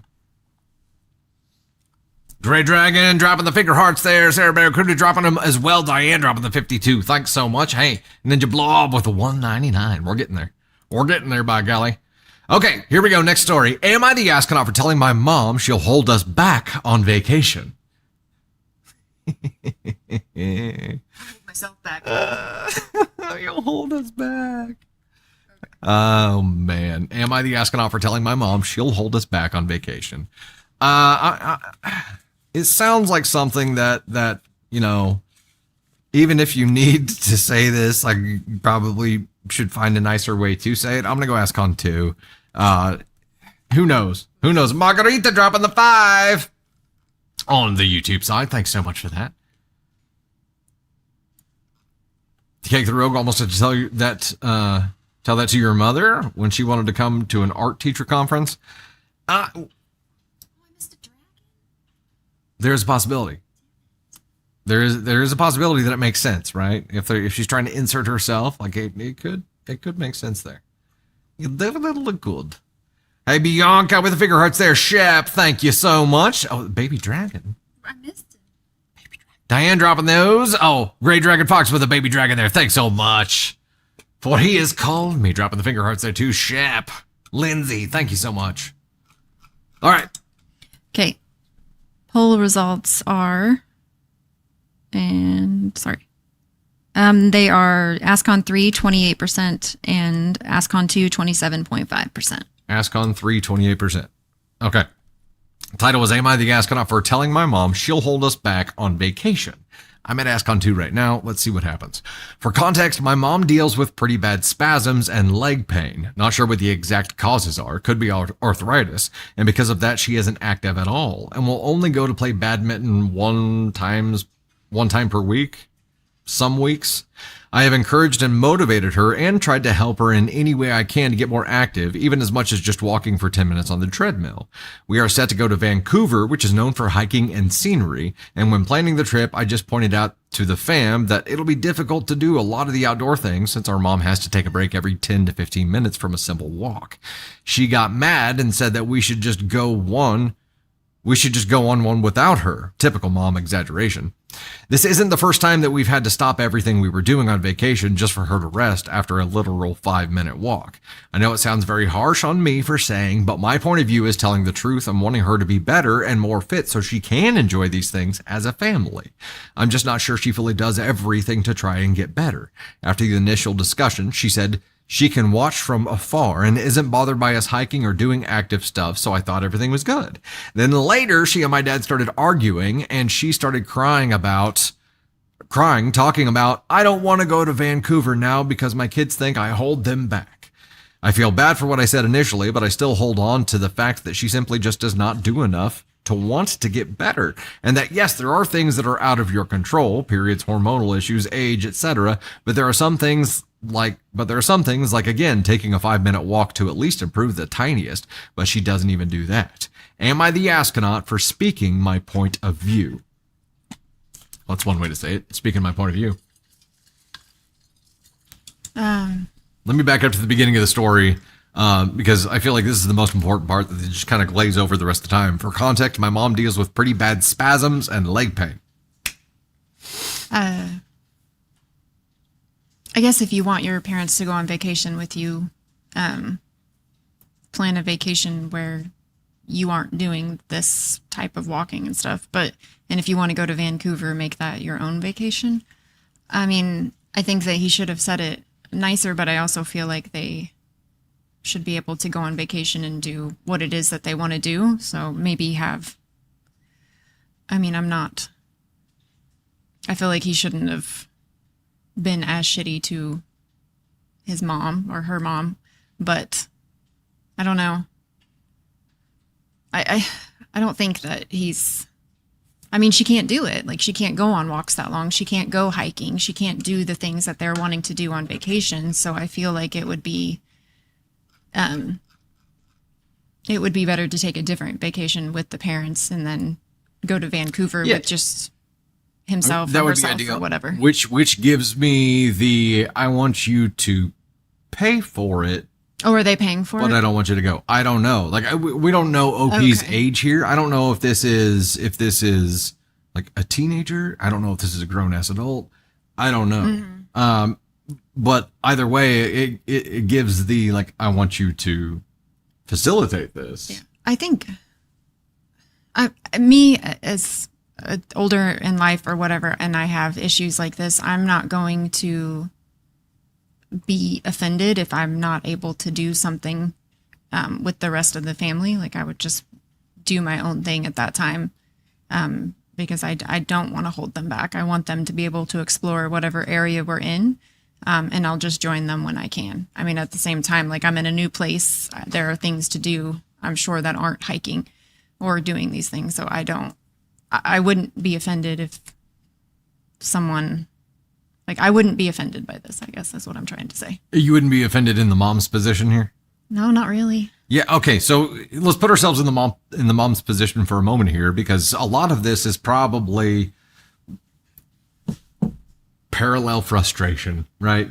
A lot of this is probably situational frustration with her being frustrated about her condition and you know, For sure. OP Yeah. probably has an oversimplified view of the cure here. It's like she didn't try to do anything to try to get better. I'm sure it's a lot more complicated than you think it is. 100%. I think he's an asshole for that. Yeah. The little like jabs he has throughout the whole thing makes him bitchy. And like, in Bitchy, my opinion, it's and- just like, it's unnecessary. And using this against her Yes. instead of being supportive and trying to help, and he used it against her in the discussion of this vacation too, and that's what I have the big problem with. Her reaction, I feel like is coming from a place of inner frustration and outer frustration. It's like, well, then I just won't go, right? If I'm going to be a burden to you, then I just won't go. And that, again, we talked earlier about the reactions matching the situation here. This is probably a bottled up reaction there too. Then they had a fight later on about going or not going, and going and just watching things and not going because she feels like a burden. Like there's a lot of emotion wrapped up in that too, Yeah. right? So OP, like you're a contributor to a big problem here. You're not all of it though. You're Yeah. part of it. But you definitely could have handled this better. I think as we get older, like more issues arise, obviously, like our bodies they are what they are. But I also think it's very important to know what your limitations are and I mean, like, I think other people said, like, there's a lot more inclusive trails and stuff now, that if she does need like a wheelchair or something like that to be able to do those, like I would plan some of those that she could be a part of while having things to help her be a part of it. But then I would also plan stuff that I want to do on my own that doesn't include her. So That makes sense. yeah, That makes sense. I think I would just try to incorporate both. I guess that's what I'm saying. He doesn't, Yeah. but I don't think he needs to have the little like trying to The get bitchy her. jabs. The bitchy jabs, yeah. You can encourage your So- mom in different ways without being a little bitch. Okay. So do you feel like it's a ask on 2 or ask on 3? 3 is you should have done it differently, and 2 is you definitely shouldn't have done that. I think he should have done it differently, or she, whoever they are. OP. I'm Yeah. assuming he, but it's just my inner personification. Definitely should have done it differently, or definitely shouldn't have done that. I'm gonna go ask on 3 for me personally, but you can pick whichever. We're all one. with you there. I know. I understand. In OP's situation, this is something that OP has dealt with for a long time, and OP's frustrated with it too. Everybody's frustrated, right? It's not cool to take the jabs at her for something she doesn't have control over. And someday you're gonna have shit go wrong with you too, and you're gonna feel like a real big Yeah. asshole for how you treated your mom back then, right? Like that Yeah. time is coming. It is coming. 100%. It's gonna happen. Yeah, I was gonna tell a personal story, but let's move on to the next. Okay, we'll move on to the next one. Oh, We hit the goal. You can we beat have to go. We shit. can bring Tony Spark up here. Look at that. Look at that. Before we do that, God's blessed woman dropping the 5 as someone who exercises and has health issues. I don't want people to hold back from me. He's trying to shame her. There is a difference. There's a difference between like being accommodating and shaming someone, and yeah, he definitely went one direction. Sahasrala doing the combo with the hundo for the jewels. Thank you so much. Greatly appreciate that. And Sahasrala hitting the $5 super on the YouTube side as well for YouTube Gold. But also this stream is my excuse for skipping my company picnic today under the excuse of I have therapy. I like it. That works. That works. Hitting the finger heart goal on the TikTok side. In the number 1 spot, we got Sam Goofballs at 7.2K. Swinging for the fences again, Sam. In the number 2 spot, AK Mary at 1.4K. And in the number 3 spot, Ninja Blob Nat at 1K. Top 3 all 1K up. And again, you guys are rocking it. Katie Robinson in the number 4 spot, J Puff 415. Then Diane Sheehan, Candy Thunder, Grey Dragon Fox Gaming. You all should check out his stream too. Katie Murph McCall, Shep, Tony Spark, Adventures with Pam, R. Heather, Jero Mama, Kinsey, Lindsay, Leonie Bear, Sarah Barracuda, Fofox, Urban Dreamer, Catherine Forever, Ruby Redhead, Kobe, Elise Kutch, Melcy Jane, Charlotte Arnold, Lindsay McD, JB Travel by PDMT, Daisy Desserts, Yvette, Mama Says So, Amy Castro, Lexi Twinkletoes, Mama Silver, Tina Shalsey, For he has called me Bad Wolf, Kat Edney, or Kate Edney. I should know this, right? Joycey Brown, Ms. Lopez, Kat Nippend, Danger Mouse, October Swimming, and Crystal 0338. Thank you guys so much for the love. We're going to get the next one set up there, but you all have unlocked a Tony Spark, which we will have here momentarily. And you've also unlocked the Petty Revenge Cake story. And finally, I get to get Dusty Chit activated here, so get my glasses ready. All right, ladies and gentlemen, you know him, you love him. Here he comes. Ladies and gentlemen, Tony Stark. It's my toothbrush cover. You're not there. Well, hello, party peeps. How's everybody doing today? On this fine Wednesday. It's like cloudy outside. Looks like it's gonna rain. I don't think it will, but it looks like it might. Hello, everybody.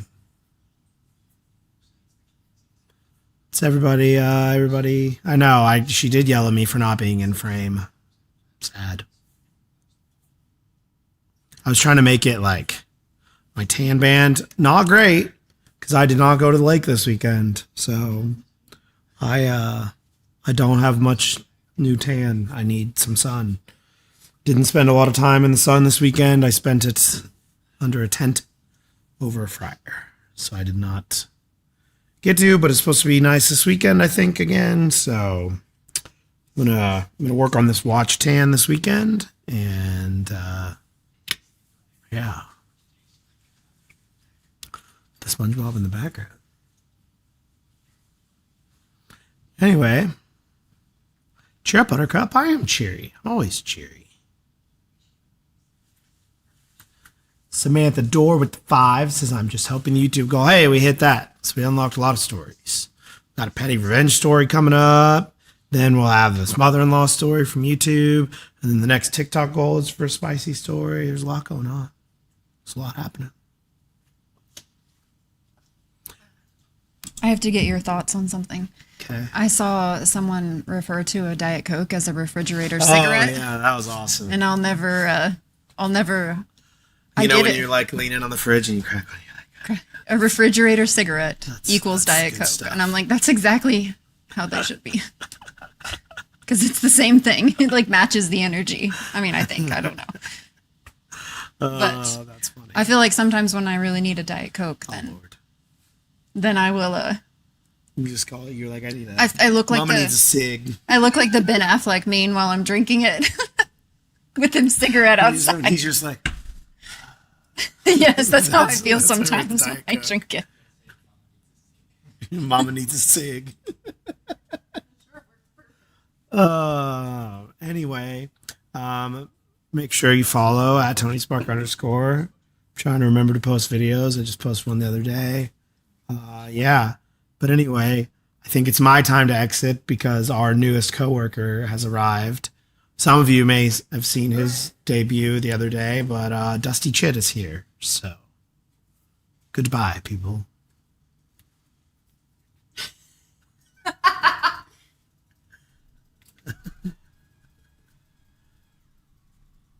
How you doing, Dusty Chit?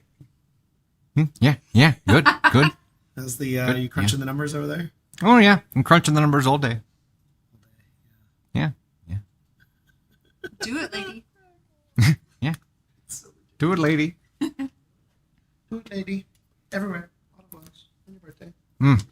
Tony, they say, will we ever see a Tony Chit? I feel like we could see a Caden Chit. Right after Caden Chit.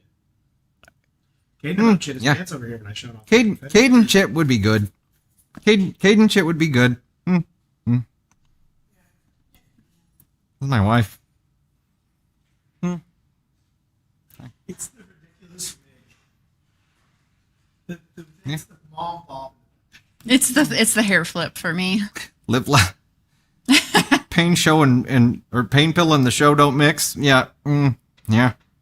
That's a risk. Yeah. Okay. I like that we have one like. Also, we cut them with scissors. Due for a haircut. We cut. All over my desk. We cut them with scissors that are like dull Due as for a fuck, haircut. like office scissors. Due for another dull scissor haircut. Okay, I can't do this anymore. It can only be like intentionally awkward for like so long. It's just like the normal amount of awkward now, please. Wheezing here. Hey, Sothrala, thanks so much for the makeup brushes. Appreciate that. Oh man. Black purse over there. No way Dusty Chit landed that beautiful lady. I know, right? He married up. Even just normal Dusty married way up. You but- asked me if I was your chit last night. Huh? You said, "Am I?" What? Last night we were sitting on the couch and you said, "Am I your chit?" Oh, And I this was is like, because we were talking about no. like younger dating history because we were watching Love Island season 5 for whatever reason, and you said that that you were the game player, that you played the games for fun, and I was like, are you playing me? Like, A long con. not. I didn't say I was your chit. I said I was your Bergie. Oh, Yeah. Like I was the nice guy that she found and was like, eventually going to get tired of. And I'm like, this is your longest con yet. Good gravy. Oh, it was funny. Yeah. It was funny at the time. You had to be there. Sorry. Absolutely got to do the hair flip. I can't do it. All right. We'll dive into our next story here. What story am I going to here? Tony Spark? Petty Revenge Cake Story? The Petty Revenge cupcake story. Then you're going to do the mother-in-law story because they hit the YouTube goals. Yeah, you guys hit the goal on the YouTube side here too. Samantha Dorr dropping the 5 said just help the YouTube goal. Thank you so much. I'm going to get a new one set up for us. Let me see what that is real quick. It is going to unlock confetti and an AMA. Start another goal here shortly. Take 15 seconds. Okay, starting that goal, and we'll dive into the Petty Cupcake story. All right, here we go. This is a follower-submitted story, ladies and gentlemen. Cupcakes, glitter, and corporate sabotage. Hey, Dusty, longtime lurker, full-time fan, part-time menace here. I love it. I've listened to every Reddit story you've ever read out loud and thought, wow, people are wild. Well, now I'm the wild one. So here's my submission for the Petty Revenge Hall of Fame, or possibly Petty Revenge Jail. You decide. So I work in PR at a very corporate job. Think beige walls, inspirational posters, and people who unironically say things like, let's circle back. We do monthly birthday parties in the break room. Usually it's catered sheet cake and awkward clapping. Now enter Trish. Trish is the kind of person who says, I'm not trying to be rude, but, and then is absolutely trying to be rude. She constantly critiques everyone's food at potlucks, but never brings anything herself. She once called my lemon bars too pedestrian.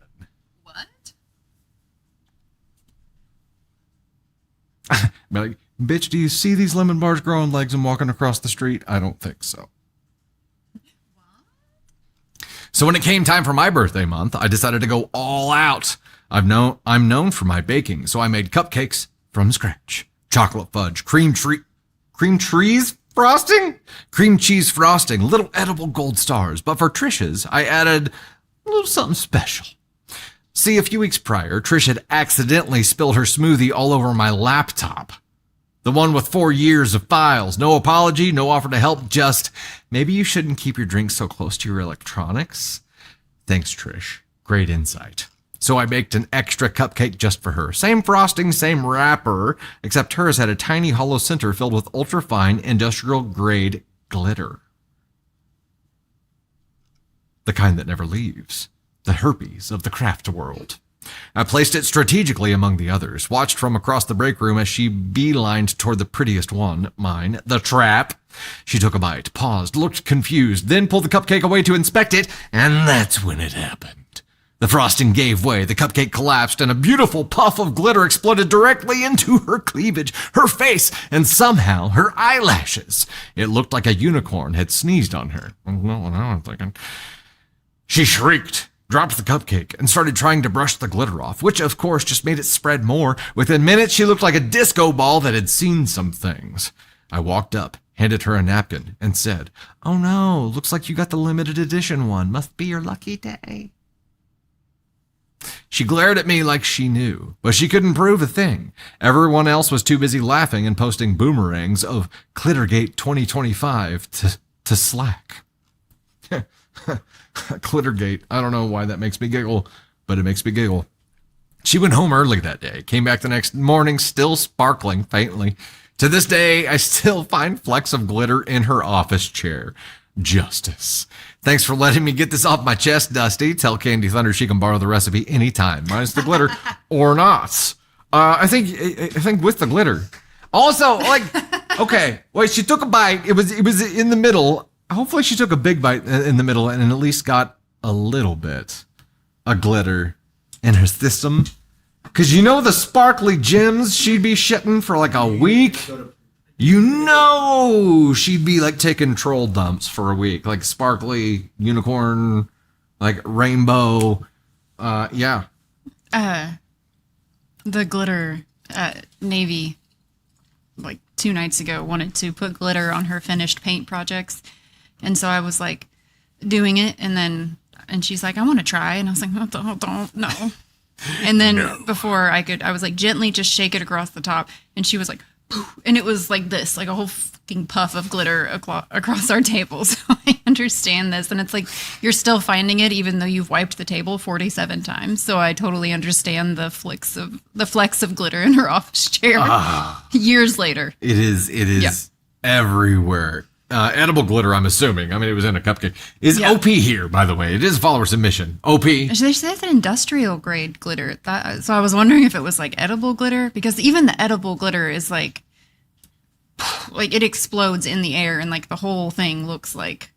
And they said like unicorn vibes, so I'm like, I feel like it would probably be edible glitter, and it is super expensive, but especially if you filled an entire cupcake with it. Worth it. But glitter is forever. That's right. 100%. It never goes away. There's a Peppa the Pig episode where the teacher has glitter in a safe. That's smart. Yeah. That is definitely smart. Yeah. Who knows if she actually ingested any? Only she knows, I guess. Only she knows if she actually ingested any. She's having to floss her teeth. Yeah. Did you eat a geode? If we crack that thing open, is it purple inside? Like, how does this work? I didn't buy the glitter. The man up there did. And I'm talking about Dusty. What? You bought the glitter. It was part of Moana. I've never bought glitter and brought it into my Moana home. art project. 100%. Yeah. No, the man up there. The man you up can't see it there. This guy brought the glitter. You received divine glitter? Like the immaculate No. glitterception? What? My fingers, I forgot. I'm a very small frame. This guy. It's all backwards. No, after I let her do it, she took it upon her. So I opened it for her and I was like, just gently shake it. And she was obviously like it went everywhere. And then they had like the little caps on them. It was like a test tube type thing. And so I'm trying to sprinkle glitter on another one. And then she takes the lid off the red one. Of course, the fucking red one. And she spilled it everywhere. And it was like all over her and all over the thing that we were doing. She's diabolical. And I was like, ugh. And she's like, what? She's like, I like it. And I'm like, don't touch it. It's prettier now. Yeah. It's prettier now. Also, 30-second Navy story Sand real on quick, the because beach, because I gotta tell you, it is flippin' hilarious, and I'm leaving you up for this because good for your reactions. Navy this week, we don't have the teens there, so it's like just us and Navy for a few days at least. And she got to stay up late. She doesn't have school right now. She doesn't have dance classes. Doesn't have anything. She's hanging out and adventuring, right? So she got to stay up late, and then she She had like the little donuts the other day.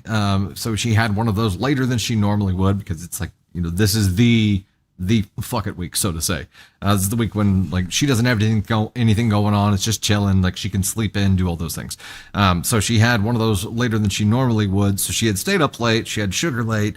And then it was finally time for bed. And this kid had an actual meltdown where she was bawling.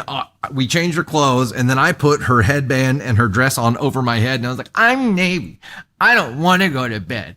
Go get me an LOL ball. I want a donut. I was just giving her shit, and we were laughing about it. It was funny. And she was laughing while we were doing this, but once it was time to actually go brush teeth and go potty and go to bed, she stomped, like full stomp in her room. She's like, you guys are so mean to me. You're so mean to me. I'm like, we were absolutely not mean to you, but that led to a string of Venom saying things like, finally, I don't have a mom and dad anymore, because we were standing outside the bathroom door and she was in there alone. She was salty for sure. Navy mutters under her breath like someone that's been scorned their entire life, and she mutters under her breath and then you hear her and she's like, oh, hey, Tony, will you block that person on the TikTok thing? Okay. Stop spamming your number. And then, I've just never heard, I was like, my God, teenage years are going to be rough. And teenage years. I don't even know. And then we'll all be like with our leg spasms and stuff going on, and it's going to suck. And we're just going to be like, she's going to tell us we're holding her back way before then. Way before then. No, she I walked basically in, already tells us we're holding her back. Got her into bed, and we ended up having to go back in there 2 more times before she was finally settled for the night. But after the last time, I come into the living room and sit down with Candy Thunder, and I'm like, oh my gosh, and she's like, what's up? And I'm like, the next 20 years are gonna be hell. 100%. 20. The next 20 years.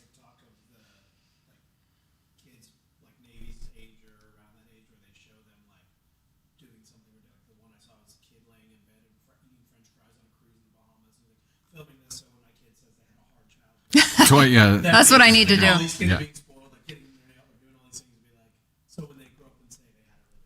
Yep. Navy's internally an 80-year-old man, J Rose, something like that. Yeah. Then you have to decide if you're going to argue with the toddler or be the adult. Yes. Tony needs a mic. Tony needs a mic. I know.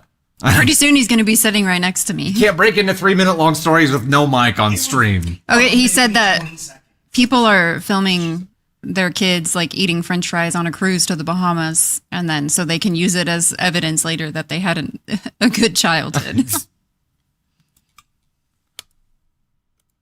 Which we do need to film. We need to, yeah, we need to collect evidence now. I'm pretty sure there's plenty of it there. Are we on 5? No, you're on the mother-in-law story. Oh, I'm on the Just No Mother-in-Law story. Okay, here we go. All right, ladies and gents, it's crazy mother-in-law time. Get ready. My mother-in-law tried to outshine me at my wedding. No poll required for this. My mother-in-law tried to outshine me at my wedding. A tale as old as time, I know. For background, my now husband proposed to me in January of 2019. Our plan was to marry in April of 2020. Then the pandemic hit and we were canceled a month before due to shutdowns. Then after additional lockdowns and unfortunate family deaths, we pushed back our wedding 2 years. Now to the main story. For our wedding, we had decided that we wanted our mothers to wear champagne-colored dresses to give them importance.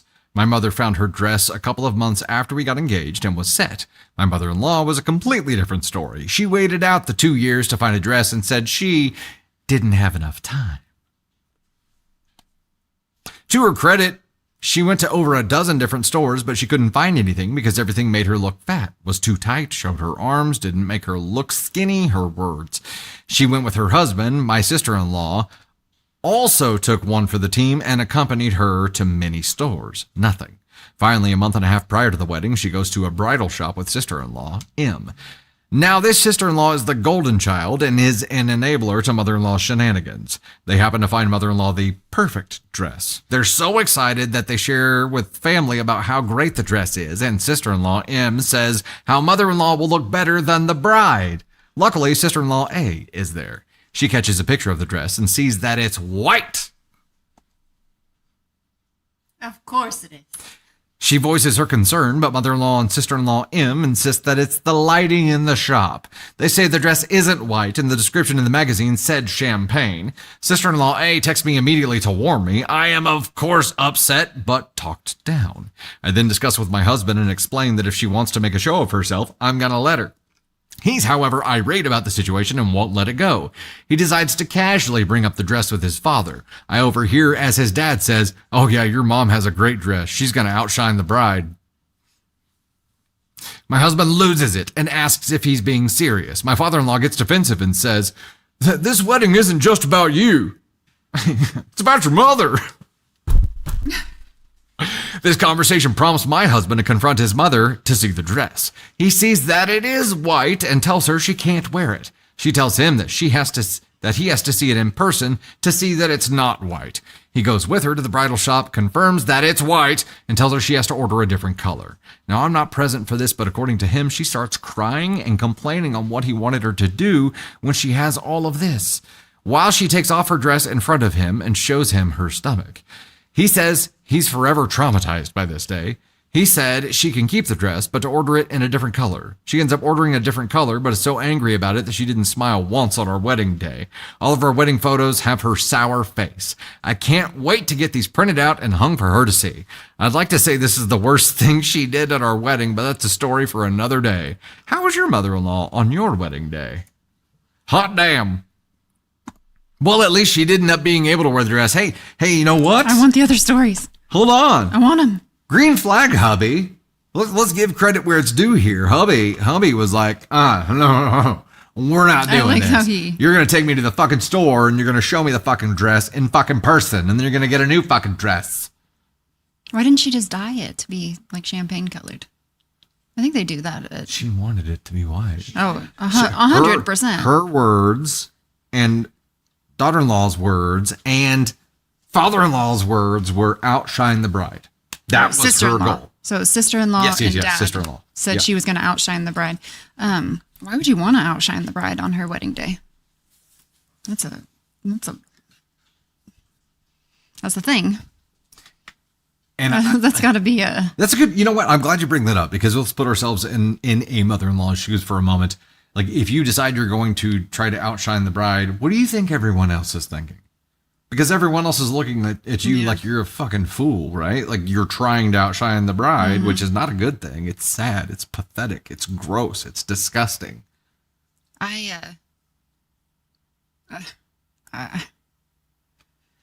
Stop being bitches. I'm going to try to outshine the groom. Stop being mother-in-laws that are threatened by, like, when your daughter-in-law is going to marry your son. Like, he's chosen to love this woman. He's chosen to be with this woman. Why are you doing this? I just don't understand it, like, at all. Like, it makes no sense to me. I try to wrap my brain around it, but it just isn't wrapping.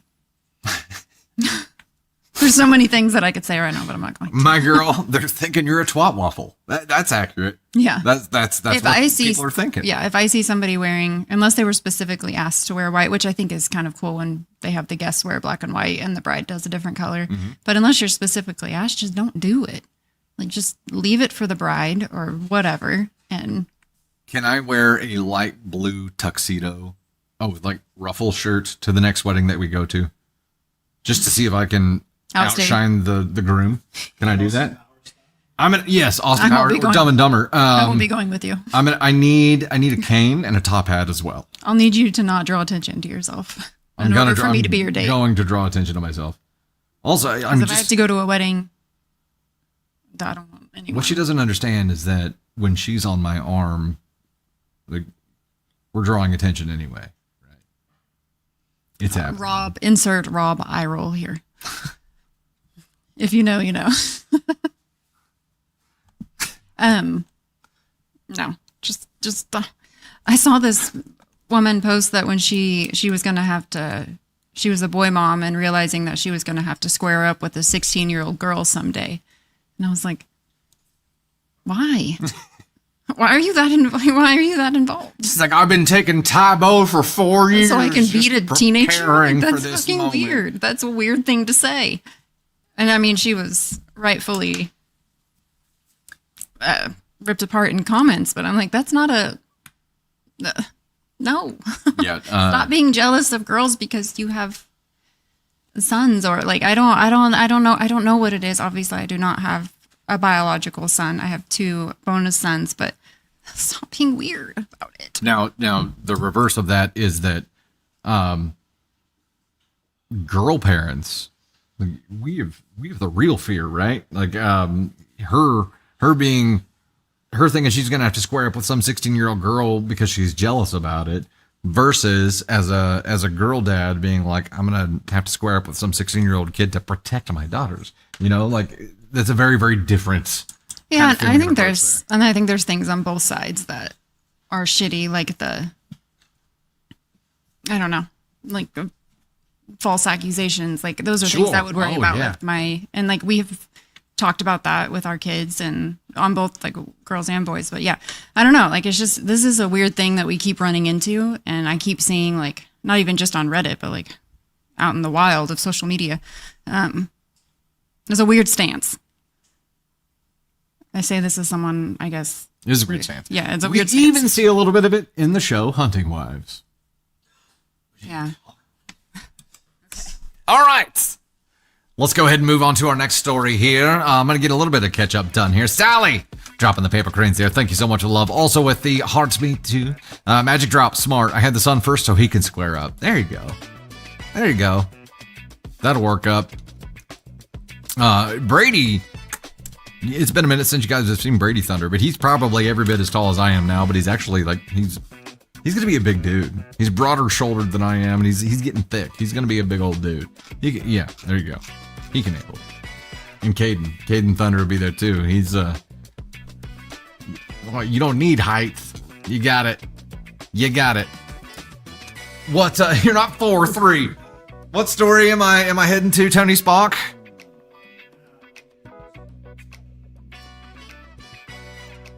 We have 9 minutes.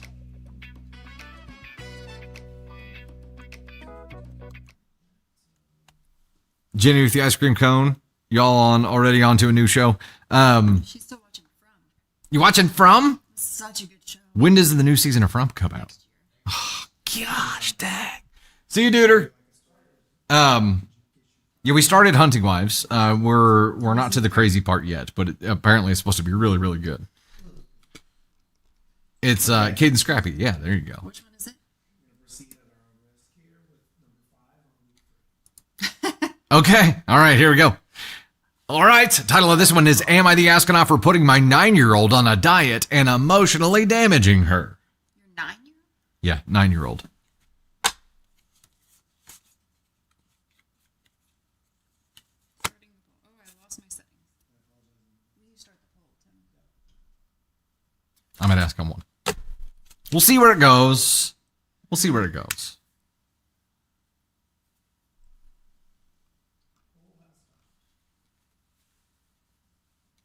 Am I the astronaut for putting my 9-year-old on a diet and emotionally damaging her? Emotionally damaging is in quotes, of course. Of course. What is black hole? Black hole's like the only thing worse than Ask on one. It is, you are absolute trash. You need to be excommunicated from the rest of humankind and isolated in a space where you can't do any more damage. Ba-ba-da-ba-ba. Miss Krish, only exception would be for medical diagnosis purposes. Yeah, that doesn't explain the emotional damaging part. Like there's something there. We don't know the extent of it yet, but we're gonna find out. We're gonna find out. Can we call her Macy instead of M? We can. I will edit in my head. Edit in my head as we go. How's the poll doing? You're spacing. Are you gonna miss the poll? Oh my god. Yes. Okay. Ask on 1, 61.3%. Okay, it went AskCon poll results are AskCon 1 at 63%. I saw her getting the 1,000-yard stare, and I'm like, Got the second you're spacing. You're gonna miss it. You're gonna miss it. She missed it. it. And it was I saw it. It like disappeared as you were reaching for it. All right. Ascon1 was the winner in the poll here. Am I the astronaut for putting my 9-year-old on a diet and emotionally damaging her? X, 32 female, and I, 34 male, have a 9-year-old daughter, Macy. We broke up when Macy was 5 and I moved away. I would see Macy in breaks and speak on the phone, so I was as involved as I could be. Last year I moved back. I now have her alternate weeks. I had noticed Macy starting to put on weight. She's not obese, but seeing her in person, I've noticed she has a belly which hangs over her waistband, and she wears 12 to 13 clothes despite being only 9. I spoke to X and she got defensive, saying that Macy ate what she eats. X is skinny and healthy and has a sport she goes to twice a week. I asked about portion size and other exercises. Twice a week for 90 minutes isn't that much. I was trying to stay friendly, but X shut me down. I know weight gets harder to lose the older you get, so I decided to keep a close eye and do what I could on her weeks with me. I did not put her on a crash diet, but I did start using a portion control plate and packing lean lunches instead of letting her buy food. Instead of letting her buy her food, carrot sticks, yogurt, flavored steamed chicken breast, etc. Macy complained at first, but then seemed fine with this. I also took her to the gym with me 4 times a week. My gym have parent and child classes. The only thing I said to Macy about it is that we were working to set her up for the future, being physically fit and mindful of what she eats. So last week, a kid is having a birthday and the parents are taking a small group to the movies and after to sleepover. The parents asked that everybody send their kid with their own snack and then the parents would buy popcorn on top to share. I'm trying to show my kid that snacks can be healthy, so I sent her with a bag of veggie sticks and hummus. She made a little fuss about not getting candy, but she seemed fine. I dropped her off and X was going to pick her up. Next day, X texts.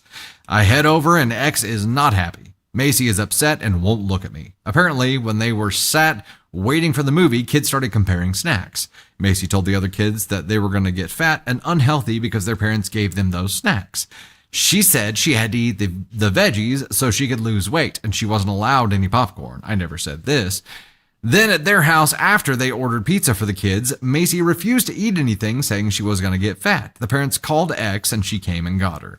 Macy was crying, saying that she was scared if she ate anything bad, she'd put on weight and everyone would hate her. She told X about our diet and gym. I hadn't because it was my weeks, and why should I divulge all of our plans? You mean you were hiding it because you knew it was wrong? Okay, let's be honest here. X ranted, saying Macy always came home tired and refusing to eat. She blames me for giving Macy a complex when she was healthy and active. I said if she was healthy, she wouldn't have a belly and be bigger than the other girls. I said that at least I cared about what the girl puts in her mouth, and she said M was happier before I moved back. Now X is telling me she won't send her back to me if I don't stop emotionally damaging her. So, am I the astronaut? Dude. This kid's 9. This is a 9-year-old. 9. Also, fuck kid sizing. Like, it's never accurate. It doesn't like, and you're basing your daughter's weight off of sizing made by companies like that. Fuck you, dude. And yes, your 9-year-old is not old enough to understand all of this. Like, I understand healthy snacks and balance, but your child is 9. She should not be burdened with the emotional toll of trying to lose weight and understand all of everything that comes with that. Like, I get like healthy eating and stuff, but there should be a balance. And when she's going to a birthday party, she should be fucking allowed to have candy to take to the movie theater. Like, this is fucking insane. Also, like, I think that you should teach your kids about sugar and how it isn't extremely healthy for our bodies, but this is not a child who can understand that. And then that turns around and comes out as shaming to other girls because she herself has been shamed by her own father. And now she's spreading that out into the wild. Like, and you did this all by yourself. And you didn't tell your ex because you knew it was wrong. Exactly. You kept it to yourself. It wasn't because you don't have to divulge every single plan. No, you don't. But you kept this specifically under your belt because you knew that your ex would object. And also, you're getting into health territory now. And so your ex had every right to know what Exactly. you were making Yep. and what you were saying, what you were making your child do and what you were saying to her, because you are a fucking asshole for doing this to a child who is not emotionally old enough to understand like what you're doing to her. So where does it go from here? Like, obviously she doesn't want to go back over there. Obviously mom doesn't want to send her back over there because he's still doing this. Is this a modification of an agreement, of the custody agreement, because he's doing this shit? And in that case, does CPS get involved? Like, what I don't think he doesn't understand what he's doing. This is okay. And also like our kids would get also, it's really, to me, like, you haven't been around your child, and the moment you come back into her life, you start shaming her. You moved away from your child. Like, you left her. You're like, I would FaceTime. That's not good enough. That's not being a present parent. In person, she's got ability. Yeah, and if you knew anything about like children, like in our, like, they always have like a belly, and then they always shoot up and grow. They, Like, that's they store up for the growth phase, and then they Yes. and they shoot up and stretch it's out. so 1 month they're eating everything in sight, and 1 month they're eating like a bird. Like, in the fact that you don't know, and also like our 4-year-old wears like size 6, 7, so take that. And like I this just enrages me. Like, my body's all sweaty, like I'm pissed off. And stop doing this to your children. Stop giving them complexes and then spreading it out into the world to create more fucking hate and more negativity and more bullshit that doesn't ever have to start because you think that women should look a certain fucking way. Fuck you, dude. Okay, couple things we're going to go here. We're going to do FTG. This guy absolutely gets it. We're going to get Brozo rocking here too. And yeah, buddy, this is garbage. And yeah, and as the discussion in chat is going, he's probably the same kind of guy who's giving her mom grief over her baby weight, right? You don't get to do this. And when you do, you accept the risks and the ramifications of what happens afterward, come what may, right?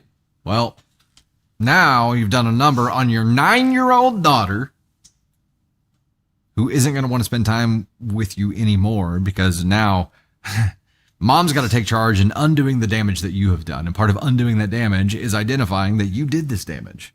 So your 9-year-old is going to realize that you fucked her up.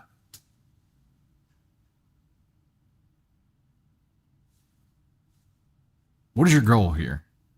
Is your goal to be like an active, involved father? Is it to be a good father? Is that what you're trying to do here? Trying to be involved, and you think health is something I can control, it's something I do know, it's something I can get involved in, and you just brozoed it up here? Identify your fucking goal, and then ask yourself if your actions are aligning to those, because this did not. It didn't. It might have come from a place of good intent if it is health focused and not body image focused. But it got twisted real quick. You done found yourself in the black hole making every fucking mistake you could. And these aren't just small one-time mistakes. These are damaging lifelong mistakes. So you've got a lot of fucking work to do to start making up for this if you want to be involved at all. If not, the least you could do is not do fucking damage. Go back to wherever you came from. She was happier before. Mom said it. I also want to point out because, and I think a lot of people could feel that, but like almost every person that I see talking about this that was told that they were overweight when they were younger in some way, some kind of joke, something was made, you don't fucking forget it. Like, you don't. Girl or boy, like, you, that sticks with you as you grow. It's always in the back of your fucking mind. And there are healthy ways to go about talking about food, but to hear your uncle criticize the weight that you gained before you hit puberty, or to hear people mock shit because you've put on weight, and like that shit never goes away. You never forget it. You never forget the way that you were treated when it comes to weight. And I think he did this to his baby girl at 9 years old. Like, she will never forget this moment. She will never forget how she felt at that party. And that is lifelong damage. And it fucking sucks. So for him, this should be a wake-up call. This should be a, hey, how many of these fuck-ups do you want to stack up here? And for him not to be there, like to move away and to not be present, and then to come back and do this, it's just like, to me, it's like,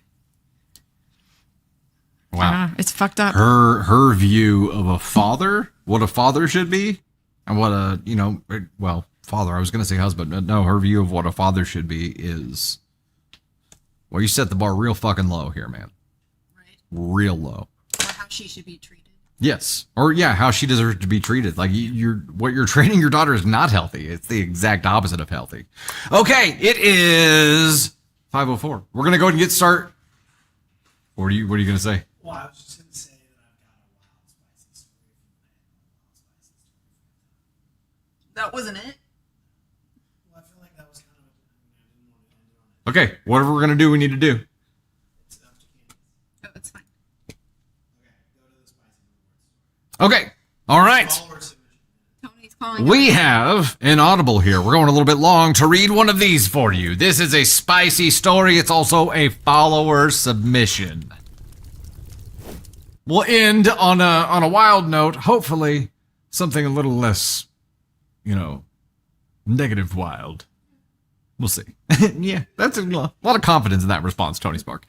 Title of this one is, Am I the astronaut for outing my husband's dead daughter at his birthday dinner? Oof. Dead is in quotation marks. Am I the astronaut for outing my husband's dead daughter at his birthday dinner? I don't know what the fuck is happening here. This is a follower submission, though. So, OP, you be in chat? You want to claim your story? You know what to do. Get into it. Just dive into it, okay? Scusi. So this has been a wild couple of weeks, and I just need to get the story out there, Dusty. So here we go. I, 36 female, have been married to my husband Jake, 42 male, for 8 years. When we first met, he told me that he had a daughter from a previous relationship, but she had tragically passed away at the age of 6 in a car accident. He said it was too painful to talk about, and I respected that. Over the years, I tried not to pry, though I noticed he never kept any pictures or mementos of her. He never mentioned her name. I assumed it was his way of coping. We never had kids together, but I have a daughter from a previous relationship, Maya, 15 female, who Jake has always treated as his own. He's been an involved stepdad, loving, present, and very protective of both of us. We live a pretty comfortable life thanks to Jake's job in finance. I work part-time and handle most of the home stuff.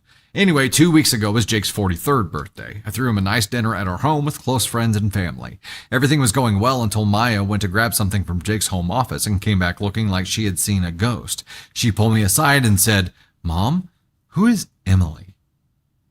I asked her what she meant, and she said Jake had framed photos on his desk of himself with a teenage girl, pictures that looked recent and had been recently unwrapped. She found a birthday card that said, "Love you, Dad, Emily." I was confused and honestly thought maybe he kept old photos hidden and decided to put them out for his birthday or something, so I asked him about it in private. And this is where it all fell apart. Jake froze, then he sighed, and he admitted that Emily is his daughter, but not a dead one, a very alive 17-year-old girl he's been supporting financially and emotionally her entire life. He said he never told me because he didn't want the drama and was worried how it would affect our relationship. When I asked how on earth he explained her to other people, he admitted that his ex agreed to keep things quiet and out of social media so that his real family wouldn't get upset or wouldn't get disrupted.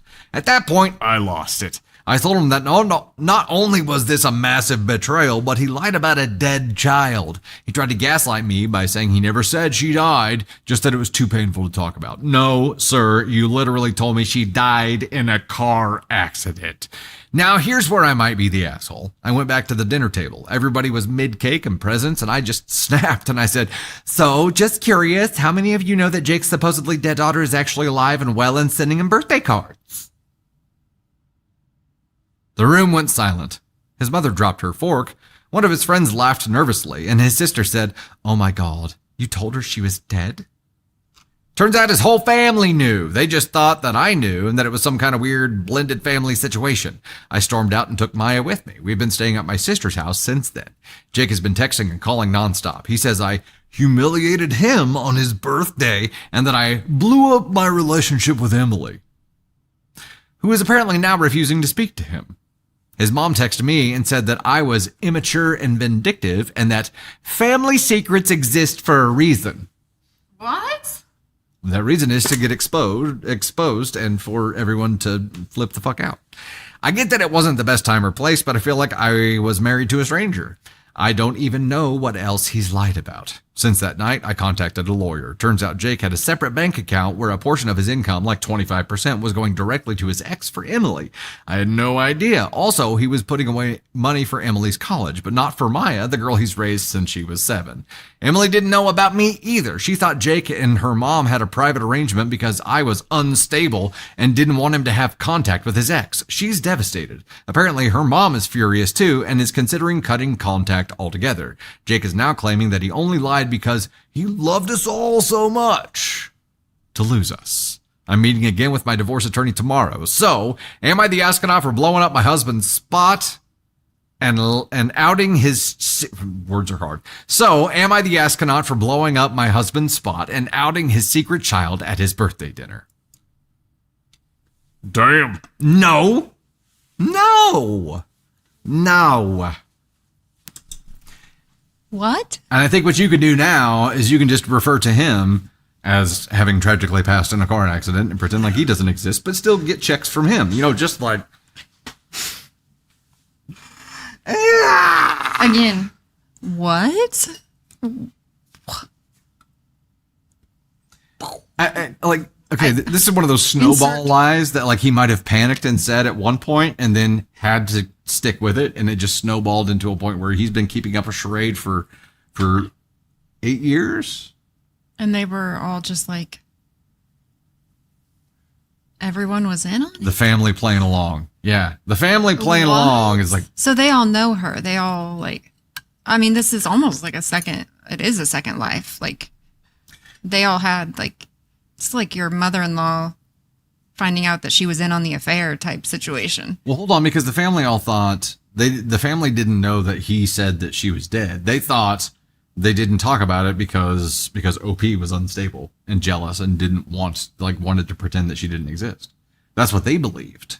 So everyone was lied to by him. Oh my gosh. Everyone. I think we can safely... Except for the mom, because she called her vindictive. And okay. Maybe it mom, was. Maybe mom was the only one who knew, Yeah. which you know, that tracks. I'm so confused. Sending this boy to the black hole. We got 2 sacrifices for you, black hole gods. There you go. Chomp on those. I think this dad can go with the dad that was abusing his 9-year-old with food. They can go together to the black hole. Party of 2. This might be him. And after this, he ended up coming back and then seeing that she had a little bit of a belly on her, and then, you know. Oh my God. My brain is exploding in my head. This is just like, I don't know. Like, I don't understand how you could. Taylor, the pictures were recent. She had sent them for So his he's still birthday, seeing her. his current birthday. He's still like showing up for her. He's still seeing her. Yeah. He just doesn't tell. Yeah, it's like 2 families. Exactly. It was a recent photo that she had sent him for his birthday, Yeah. which is what the party was. I'm about to. Gross. This is so weird. Just gross. I mean, he picked his pain. You know what I mean? We read I think it's been a few years, but we read a story where, like, I think it was a woman that just omitted that she had a child. Like, she didn't tell him, and like they were getting ready to be married or something like that. But yeah, and I'm like, they'd be perfect for each other. Yeah, that's like how. I don't know. Yeah, maintaining that lie. Okay, can you imagine the thoughts that were going through his head when he woke up at 3 a.m. and he was just like, which life do I have to lead today? What else can I add to this lie to make it more believable? And the ex was told one thing, but then also like, it's so fucking crazy. Yeah. This is another one of the stories where we need the yarn and the pins to connect all the dots of who knew what. You know how a lot What was of your story? ADHDers have to have something going on to be able to focus on other things. Maybe he's just like so ADHD that he has to have like a separate life going on to be able to focus fully on the one he's got. You know what I mean? Otherwise, his brain can't focus. I call it psychopathic. Good gravy. All right, ladies and gentlemen, that is our show today. Thank you so much for hanging out with us. We had a hell of a time with you, of course. Have a hell of a time with you every time. Don't forget, we have the 3-year channel anniversary coming up October 20th, starting at 3 p.m. That is a 3-hour stream chock full of fun. Don't miss it. August 20th. Also tonight, 8 p.m. 8 p.m. Central on YouTube, there is a premiere of Thunder and Spark, which is funny as hell. This episode really is funny. I hope you can join us there. If you can't join us there, you'll be able to watch it there after the fact, or it's also going to be out on Spotify, Apple Podcasts, all the podcast channels too. So VIPs, we'll see you here in 10 to 15 minutes for the VIP stream. We'll see you there shortly. Next stream will be Sunday, August 10th at 9 p.m. This coming Sunday, August 10th at 9 p.m. Central, and the weekly Wednesday live will be on Wednesday, August 13th at 3 p.m. Central. Normal schedule right now. We are fast approaching Candy Thunder's birthday too, August 16th. Well, someone said, I wonder how he'll explain losing 2 families to victim number 3. Ooh, good call. Further blowing my mind. Because there will be a victim. He can't go through his life without lying. Yeah. He lives in it. My entire family and my ex and my stepdaughter and my biological daughter, they'd all tragically died. It was, they were actually 3 cars, and it was all of them. They just collided just serendipitously in an intersection. It was all of them. Everybody involved in my previous life disappeared. My brain is broken. Katie Thunder's brain is broken. We'll see you next time, guys. Thank you.